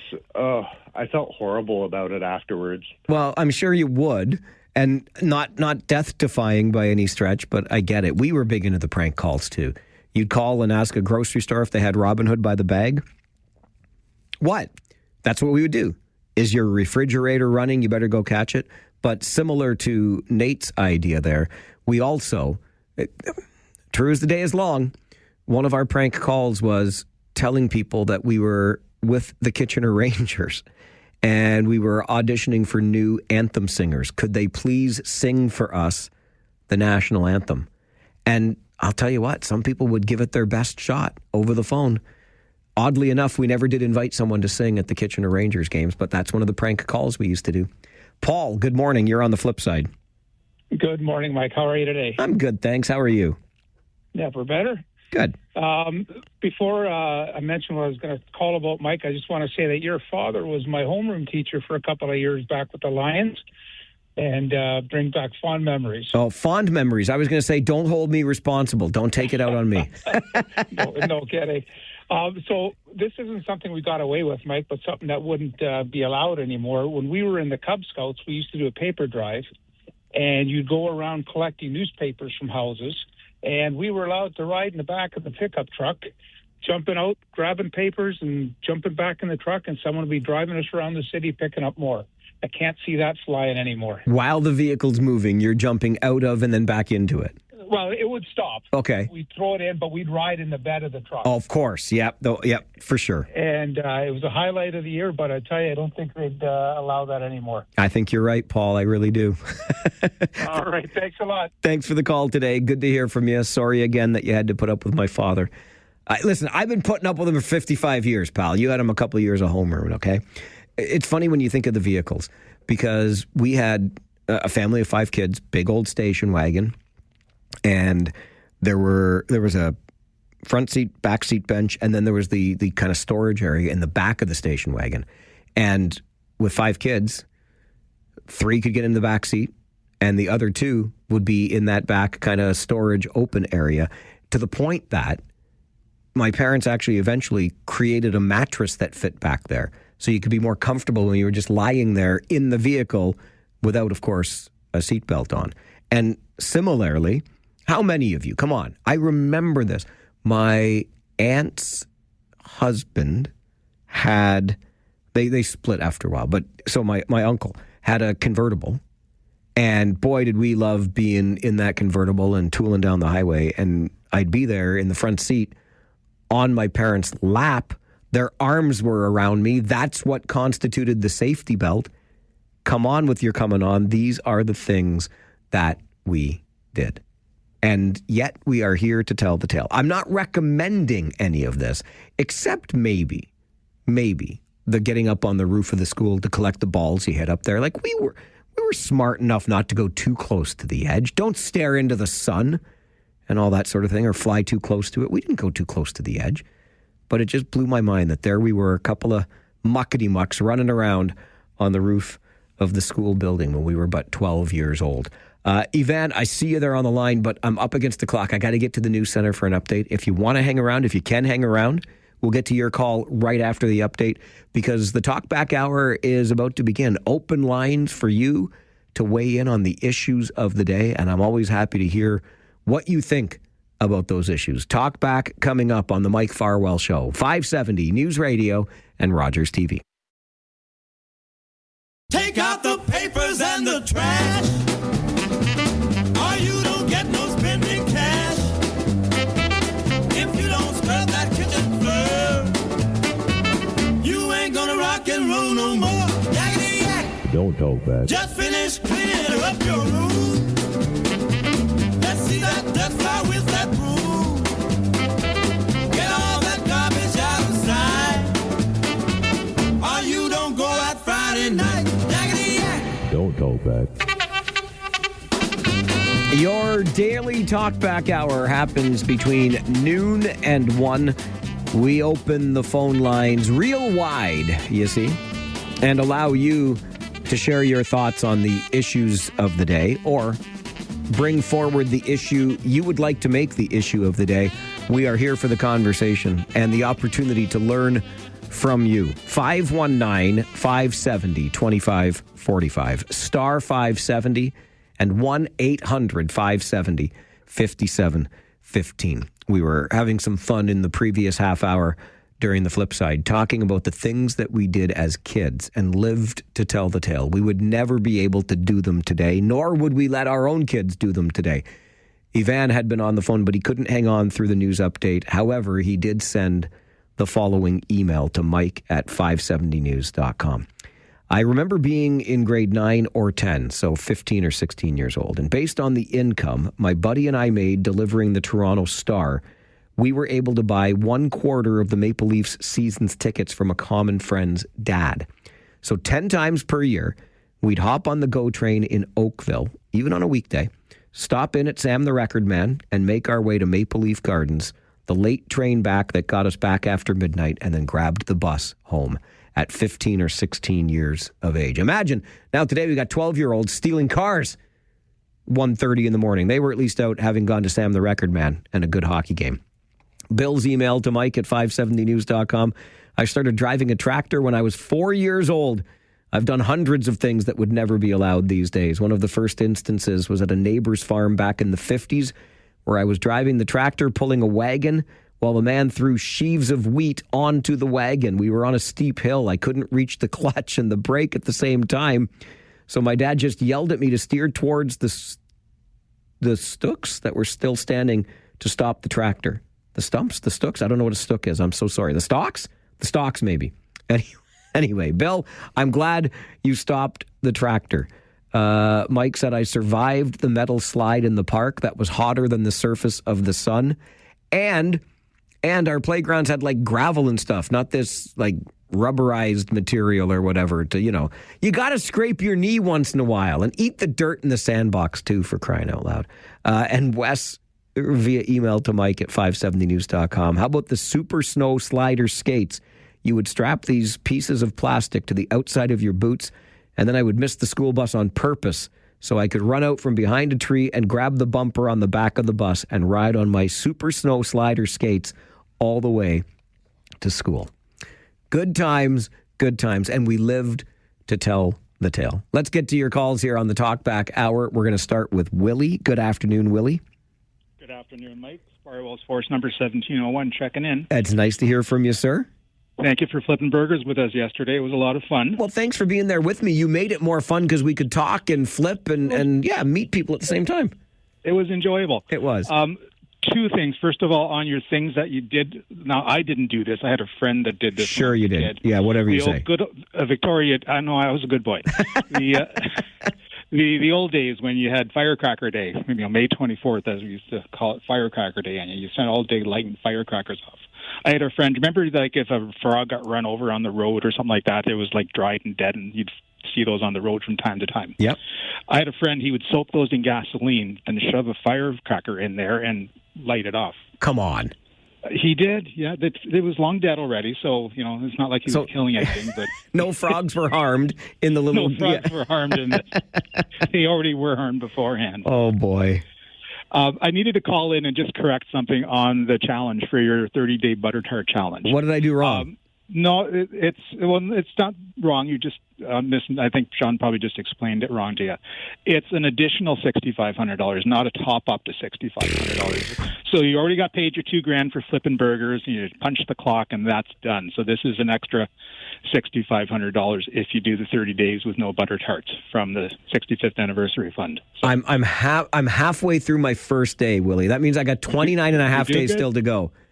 And I was serious. When you do your 30 days, I'll bake you some butter tarts at home and bring them in for you. Okay. So now, since I've got you here, I think I did the math right. So July 18th, because there's 12 days left in this month, 18 more. So I guess July 19th, I can eat them again. Yeah, if you're counting today, so it'll be the 18th, 19th, 20th, and then so that would be 13 days this month. 13. So the 18th is it then? Okay. Yeah. Yeah, so then it's the 17th the end of 17th of July is your day. 17th of July is my day. Yeah. So that Friday I can eat butter tarts again. You can eat butter tarts again. Yeah, exactly. Perfect. Willie, I thank you so much for the generosity and everything that you've done for the community over the years. And it was fun flipping burgers with you yesterday. It's our pleasure. Have a great day, Mike. Thanks, you too. Bye-bye. Bye-bye. That is Willie, as in Willie Hefner. So if you missed it at the beginning of the show today, I was put to work. And it was fun work and easy work. The Hefners are never that hard on me. They look for an excuse to give to my charity, and I am deeply appreciative of that. The excuse yesterday was for a company barbecue, and Willie was there, and John was there as well, Hefner, flipping on one grill, and I was flipping on the other. And there was time in between the customers, if you will, the employees coming out to enjoy their day at lunch, and we could chat. But they made a $2,000 donation to Farwell for hire while I was there for the work I put in, the quote-unquote work I put in flipping those burgers. And then in honor of the 65th anniversary, so I did have it wrong. I thought they were topping up to, they are making an additional $6,500 donation to Farwell for hire in support of cystic fibrosis research to recognize their 65th anniversary of service in this community. But there's a catch. There's always a catch. And the catch is, I have to earn it, and that's fair. That's what I say I'm doing for Farwell for hire. I have to earn these donations. And to earn this $6,500 additional donation from Hefner Lexus Toyota, I have to abstain from butter tarts for 30 days. Today is day one, counting today. I can eat them again on July 17th, says the man who issued the challenge. He even said he's going to bring me butter tarts he's baking at home. It's going to be hard, because I've been getting emails since I mentioned this morning, but what if the butter tarts came from here? What if the butter tarts came from there? I love me a butter tart, but I will abstain until July the 17th to get another $6,500 for our charitable campaign, Farwell for Hire, from Hefner Lexus Toyota. I'm in, Willie and John. Make me work for it. That's fine by me, you Hefners, you. All right, back to the phones here on Talkback. Bill is with us. Good afternoon, Bill. Hello. I'm just really disgusted with Rogers having to take over the right to watch a simple hockey game. Well, you know what, Bill? We took over that right more than a decade ago. I don't know where you were then, but we bought the rights to the NHL back around 2012 or 13. But I can barely afford to eat, and I barely afford a roof over my head, and now they're wanting me to pay them, the greedy, wealthy, rich Rogers, just to watch a simple hockey game. No, you listen, Bill, I do understand that sentiment. I really do. And of course, you have the option of not paying for the sports package on Rogers Sportsnet that will bring you access to those games. And I know then you're being denied the opportunity that you had when the CBC was carrying the games. I totally get that. It's fair comment for sure. Don't forget, though, that even when it was on the CBC, it wasn't free. Your tax dollars were paying for the CBC to have the rights to those games as well. But it's fair comment by you. And if you can't afford to do it, and I understand the financial pressures that we are under these days, totally get it. So that means you'd have to go without. And that is not an easy thing for sure. I'll remind you this much.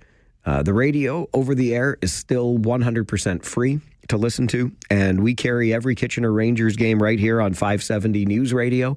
I know that because I'm part of the broadcast team. So if you want to change your allegiance or just focus on that, we will always bring you the games for free.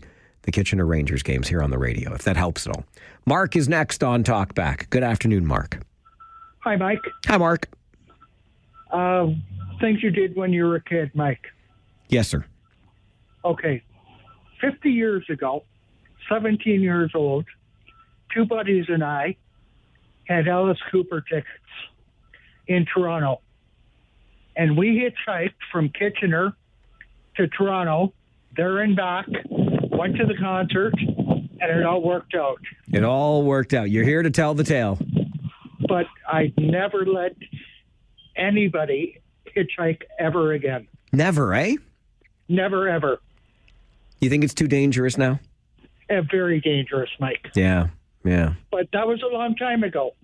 It was a different time, wasn't it? It was, Mike. Sure was. There you have it. All right, Mark. Thanks for the call. Okay, Mike. Appreciate it, bud. Take care. I remember, we would drive back and forth to the cottage in Port Elgin, back and forth to the cottage our family used to have in Hanover.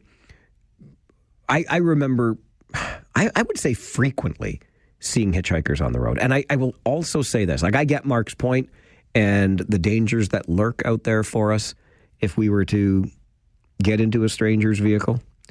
But I have always been fascinated by it. And I mean fascinated to the point where it has actually crossed my mind that if, or probably when, because eventually this company will tire of me and my crap, and they'll say, Farwell, you're done. See you later.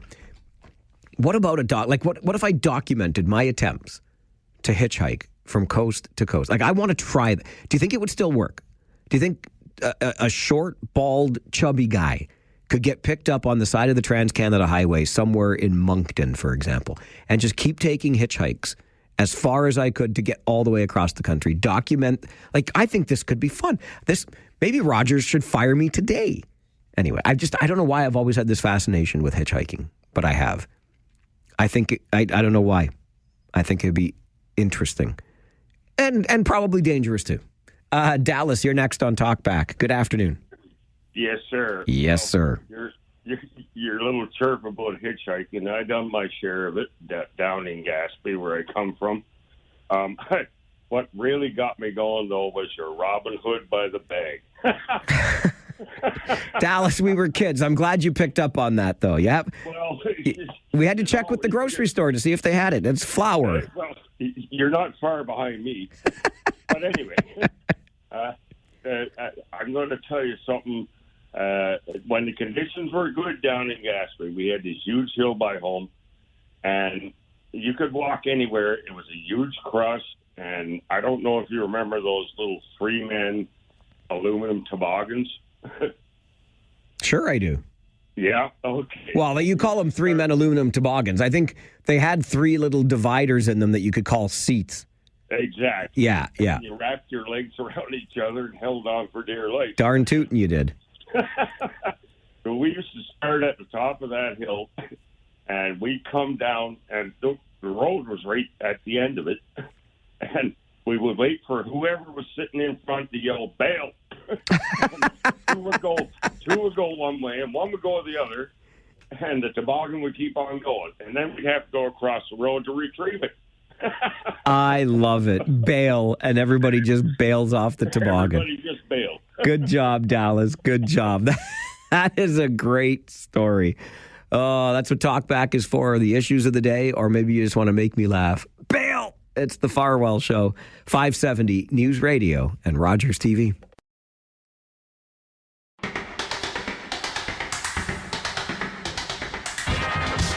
Every day from noon until 1, we open the phone lines and allow you access to our platform so that you can weigh in on the issues of the day. We'll get right back to the phones. Kyle is with us. Good afternoon, Kyle.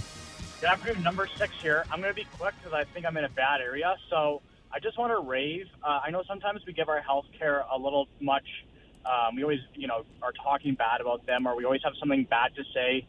But my other half was actually in the hospital the last couple of days just getting surgery. Nothing crazy, nothing upsetting or anything like that, just some issues that we've had. And we have nothing but good things to say. I mean, we were at the Stratford Hospital there, and the nurses were fantastic. We got in, the surgery was done within 3 hours, got to see her an hour after that while she's coming off of all the meds and stuff. But both of us had said, the nurses were really, really good, super friendly, made sure that everything was great, good, they were really well taken care of. And, I got nothing bad to say about it. I mean, sometimes it takes us forever to see a doctor or stuff, but these are the things that I'm really, kind of puts not a tear in my eye, but just pretty thankful that we do have a system like that where, we call it a sick care system. But I got nothing bad to say, Mike. It was a huge rave to Stratford General Hospital and all the nurses and surgeons and everything that was there. Great job by them, Mike. So I wanted to say that, and thanks a lot, buddy. All right, Kyle, thanks for the call. I'm glad everything worked out okay. And how many times have I said it on the show? I hear where you're coming from, Kyle, and I will just repeat. We have myriad challenges, frankly, in our sick care system. One of them being that it's a sick care system. I think we should spend more time and put more energy into preventative measures and public education along that way. So it is more of a health care. Let's talk about the health of the person before they enter the sick care system, but that notwithstanding. And one of the other challenges is, of course, around the wait times. And we shouldn't have to wait so long for the things that we need. MRIs, knee and hip replacements, things like that. It's fractured that way for sure, the system.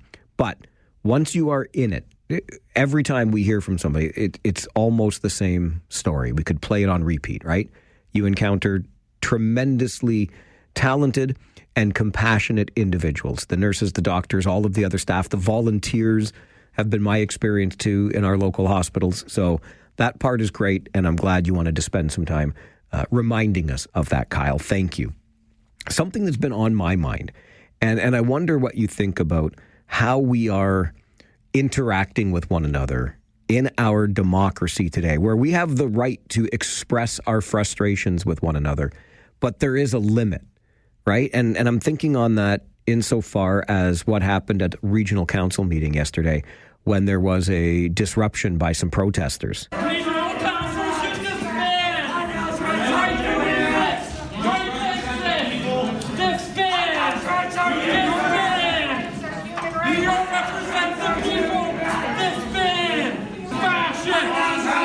They're called fascist, regional council is. They're being asked to disband. They don't represent us. All fair comment if you want to gather around and hold a rally and express your frustration that way. But this took place in council chambers, and this group, albeit small, but came out of the gallery onto the floor around the horseshoe. The meeting had to be stopped.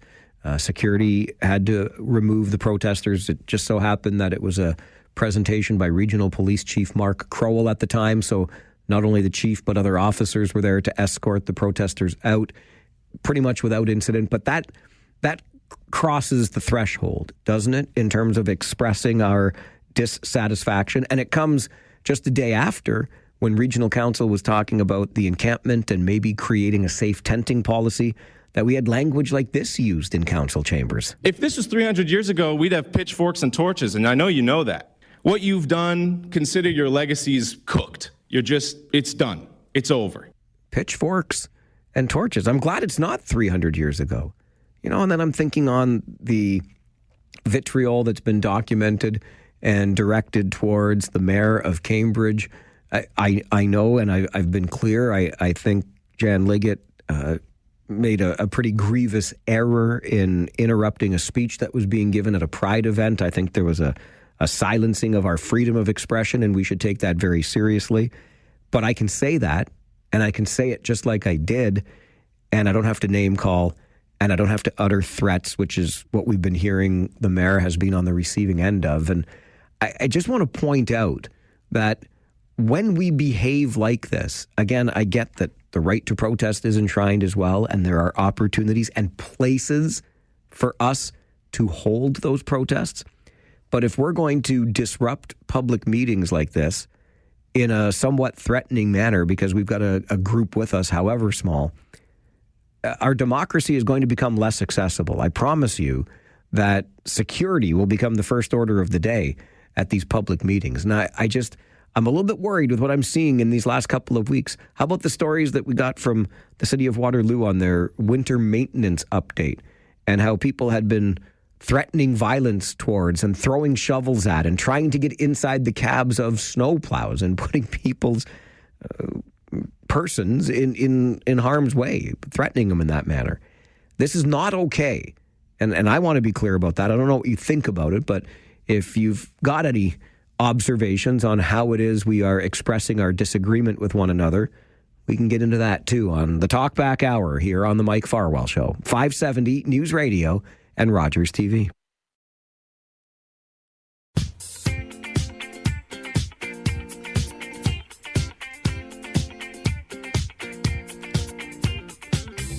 The Talkback Hour gives you a chance to talk back at us. Let us know what you think of the issues of the day, or tell us something that we didn't know about that you think should be the issue of the day. I'm here to take your calls and engage in the conversation at 519-570-2545, star 570, or 1-800-570-5715.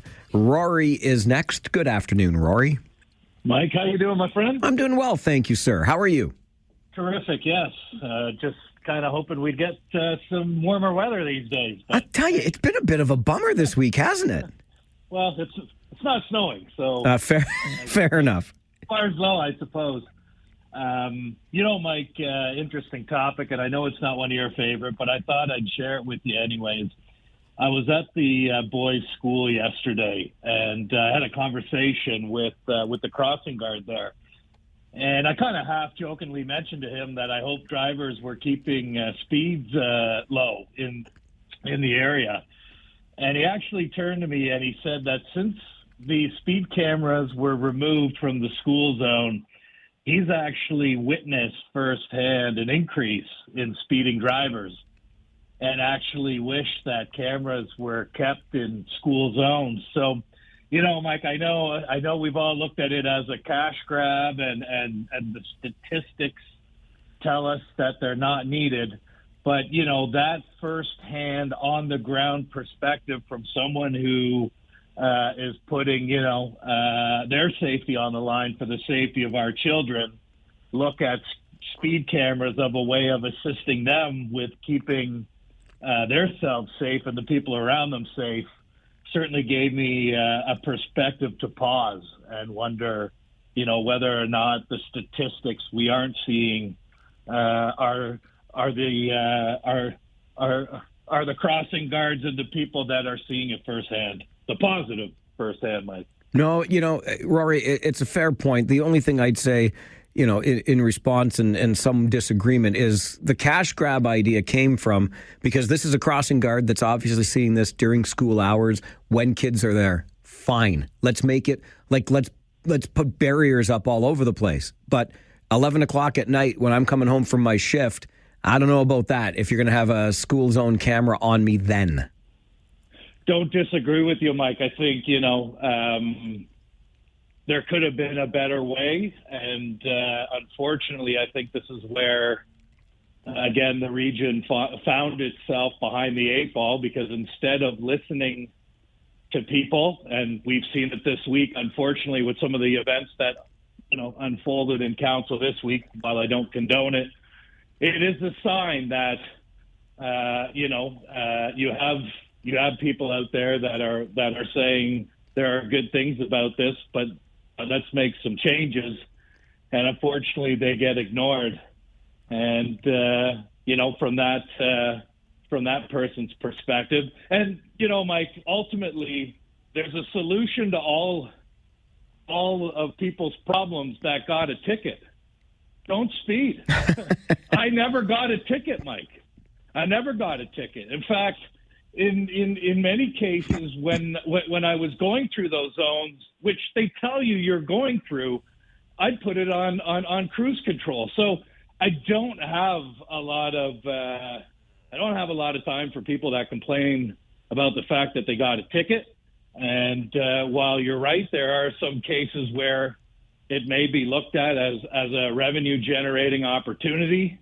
It's certainly unfortunate that I think a lot of the good in the program has fallen by the wayside, unfortunately. Rory, appreciate the call and the perspective. Thanks, my friend. Good to hear from you today. And listen, I'll add a couple of things to it. One is that perception is reality. So this particular crossing guard, I doubt they had a radar gun. And who knows if even at 40 kilometers per hour, it seemed as though that vehicle passed fast or too fast. I don't know. I do have that general sense, though, when I watch traffic on my street. Ooh, that car seemed to be moving fast. Was it really moving faster than 50, though? Or is it because I'm walking this way or just walking and it seems like the vehicle is moving that much faster? That might be picking a net. The other thing, though, that I think we really have to bring to bear in this conversation, and again, I meant what I said. Absolutely. When school buses, when that stop arm is out, I wish that any vehicle that passes a school bus with its arm out, a crater would open up in the ground and swallow up that vehicle, or a rocket launcher from a satellite would just obliterate it, because that is some of the most egregious behavior ever. And same thing if you're disobeying a crossing guard, right? They are there for a reason. They are wearing all the reflective gear for a reason. They are trying to safely get our kids across the street. There should be no issues in those particular areas, and a pox on the house of the driver that makes those areas dangerous.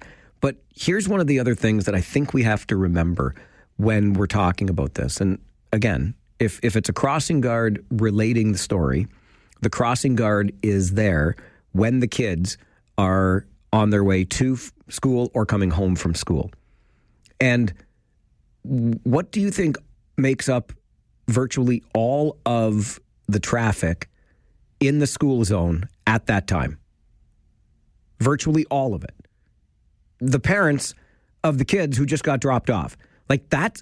So it reminds me of the story of the neighborhood association that gets all fired up and insists that the city councilor needs to do something, get speed cameras out here, get police out here to monitor for radar, put up traffic calming issues, et cetera, et cetera. And the first person that got a ticket in the neighborhood once the police were there to monitor was the chairperson of that neighborhood association, right? We are doing it to our own neighborhoods, right? If the school zones are unsafe, take a look at the families in the school zones. And I would like to think that they would be the safest of the safe. I just think that's something else that's important to bring to bear on the conversation when we're talking about people and bad driving in and around school zones. And I speak about this from experience because I live in a school zone. I've complained about this before. It is utter mayhem in our neighborhood. I don't see before school because I'm already at work, but after school, when I'm home this afternoon, if I'm paying attention, it will be utter mayhem outside my house as the school buses and all the parents and the kids are coming out. Utter mayhem. Chaos on the streets. I don't know how anybody could speed because there doesn't seem to be enough room out there with all the vehicles. But it's just bylaws don't exist at school pickup time. All that exists is picking up little Johnny or little Sally. End of story. All right. Did I just go on a tangent? I usually do. Let's go back to the phones. Robbie English, my good Kitchener Rangers friend, is here. Hello, Robbie. Hey, buddy. It seems like it's been weeks. It has been, hasn't it? But at the same time, it almost feels like yesterday, too, doesn't it? It's kind of, the new game is find an excuse to call Farwell. I love that game. Let's do it. What's your excuse today? Yeah. Well, my excuse today is I was just listening on the way into town, and I heard you talking about doing your hitchhiking across Canada. Yeah. I'm a few years older than you, as you know, but back in the day in the UK, that was it. It was all hitchhiking. I hitchhiked to Amsterdam. I lived in the middle of England. Why am I not surprised? we had to pay for the ferry. They wouldn't stop for us, so that had to be prearranged. But everything else, yeah, we hitchhiked to Amsterdam and back to go see some bands. One year, I think I was like 21 or something. Actually, I think I was 21. It was the same year I came to Canada for the first time. Anyway, I digress. You were saying that once they decide to get your butt out the door and you finally become a man of leisure, that you want to hitchhike across Canada. How many years are we talking, do you think, before they get sick of the sight of you? Yeah, it might be less than one. I don't know anymore, Robbie. Every day that my pass card still works, I feel like it's a bonus day. Well, I'm gonna. You can hold me to this. If you want to do it, I'm 58, so I'm not going to retire until the day they put me in a box because we've got a family business and whatever. But I'm in a position where I can say to the kid, "Hey, dude, you got to run the place for a week or so." I'll do it with you, buddy. Oh, that's it. Like, I'm in then. Let's go. Yeah, this is a great idea. A couple of years, we just moved the business and made some changes and whatever, but. If it's in a couple of years' time, whenever they kick your butt down the street, let's do it. Let's do it for charity. Let's do it together, and two of us together, we won't have any issues anyway. You see my ugly mug. Well, but I was just going to say that. Now, listen. I mean, I don't want to throw stones in a glass house here, Robbie, but I think I might stand a better chance on my own than walking around with a troll like you. Like, come on. I'll make up. I'll cover the tattoos with makeup. Or I'll just wear one of those blue bodysuits. There you go. I love it. I think we're onto something here, buddy. Yeah, Farwell and the Blueberry, Transverse Canada. And we'll do it, man. We'll hitchhike across it. It's a deal. Done. I'll talk to you later. Thanks, Robbie. I appreciate it.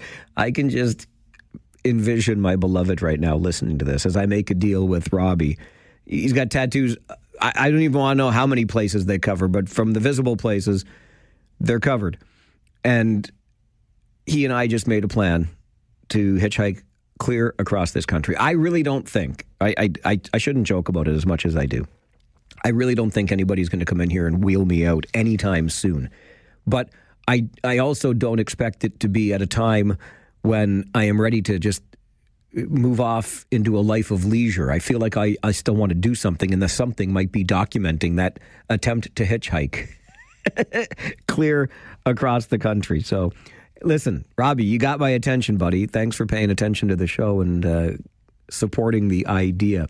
While we are talking about the roads, I took up a challenge issued by Kitchener City Councillor for Ward 6, Paul Singh, at a meeting the other day. I'm paying attention, Councillor Singh. And if you issue such a challenge, I will accept. So, again, speaking of the roads, I want to challenge the media. This should absolutely be in the headlines. The fact that the city of Kitchener is going to be enabled by the Build Faster Fund to double the resurfacing of our roadways. We've all felt the pain after this very harsh winter of the challenges of a infrastructure that over time ages and in a harsher environment can impact our underground infrastructure, as well as obviously just the general livability of our residents, and in the end, I think the attractiveness towards additional housing in our community, ensuring that we have a faster replacement program enables us to address all those things. Because since the beginning of this year, one of the biggest complaints that I've heard from residents has been related to road infrastructure. And this addresses all of that. The headline should be, our residents are being heard. So hopefully they'll catch on that. Thank you. All right, Councillor Singh. The residents have been heard, says the councillor. The Building Faster Fund, $8 million from the provincial government to the city of Kitchener because it met or exceeded its housing targets. But it turns out you can use that money for other things like the infrastructure that supports the homes that are being built. And so the city of Kitchener is taking $6.4 million of that $8 million from the Building Faster Fund and using it to double its annual spend on road resurfacing. That means two things. So again, Councillor Singh, I took you up on the challenge. You wanted it to be the headline. I just made it the headline. So now you're on the clock. Next year, there better not be as many ding-dang potholes. I'm going to count them myself. I'll walk around 1, 2, 3. There better be less potholes next year because you're doubling the budget. And P.S., if we are doubling the amount of work we're doing on road resurfacing, more construction in Kitchener. next construction season. Just putting it out there. But I took the challenge from Councillor Singh and have delivered. I hope I made it the headline and that residents know they are being listened to. Too many potholes? The city's doubling its spend on road resurfacing next year in Kitchener. Talkback continues on the Mike Farwell Show, 570 News Radio and Rogers TV.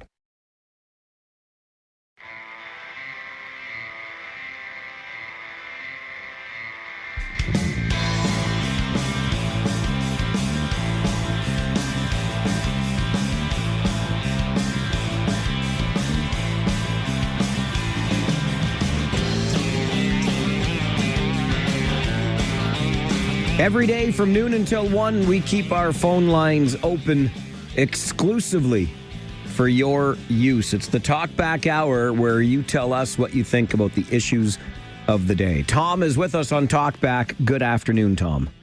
How are you doing, Mr. Mike? I'm doing great, yeah. I'm surprised. Well, I'm not surprised. Maybe people aren't as poor as they seem to be, because I look at all these stadiums for the soccer games. They're all packed. People are coming from all over the country. So I don't know. I mean, it's not a cheap thing, but I guess all these people can afford them. You know what, Tom? It's a good observation, because we can get caught up in, and I recognize too that absolutely there are affordability challenges, but there are also many who are not feeling those same struggles. And we talked about it earlier today during the Farwell Show 5, these 5 things I mentioned at the beginning of the show, just to kind of give you something to munch on for the day or impress your colleagues with when you talk to them later. Hey, did you hear this? Did you hear that? Tickets for the game today, anywhere from $800 to $22,000. Somebody's paying those prices. So, yeah, it's a fair point by Tom. There's money out there. Some people have some disposable income to use. Paul is with us on Talkback. Good afternoon, Paul. Hi there. I got a story about when I was a young buck. So I downtown Guelph, there's the Armory building, and in the basement is a 2-lane bowling alley. Really? And, yep. Right down in the it's actually a room right beside the shooting range. And the 2-lane bowling alley, it's actually fairly professional, but except for I used to, as a 12-year-old, sit above the alley and set up pins so they would bowl down and they might, hit a strike or whatever. And the pins would all go flying up and basically hit me half the time. And then I would jump down, set the pins back up again, and throw the ball back to them. And they would give me $5 or whatever for doing it for an hour or two. You're the pin monkey. I was the pin monkey, yep. I love it. Lanes. I would sit in between the 2 lanes, and my one leg would basically be down on each lane. Fantastic. What a great story. I did not know that that bowling, those 2 lanes existed. Are they still there? Do you know? I don't know. Actually, I was hoping during one of their tours I was going to take a look to see. Interesting. Well, thanks for sharing the story, Paul. I appreciate it. Okay, thanks. All right, bye-bye. I got an email from Dave to Mike at 570news.com. What you can't do today. He used to buy cigarettes for his grandfather by taking a note to the local A&P. Hey, who didn't do that? Get the note, take it to the corner store, pick up smokes for the adult in your life. So there you go. And Paul's story made me think. So my great aunt, I don't know if I ever told you this, she was a nun.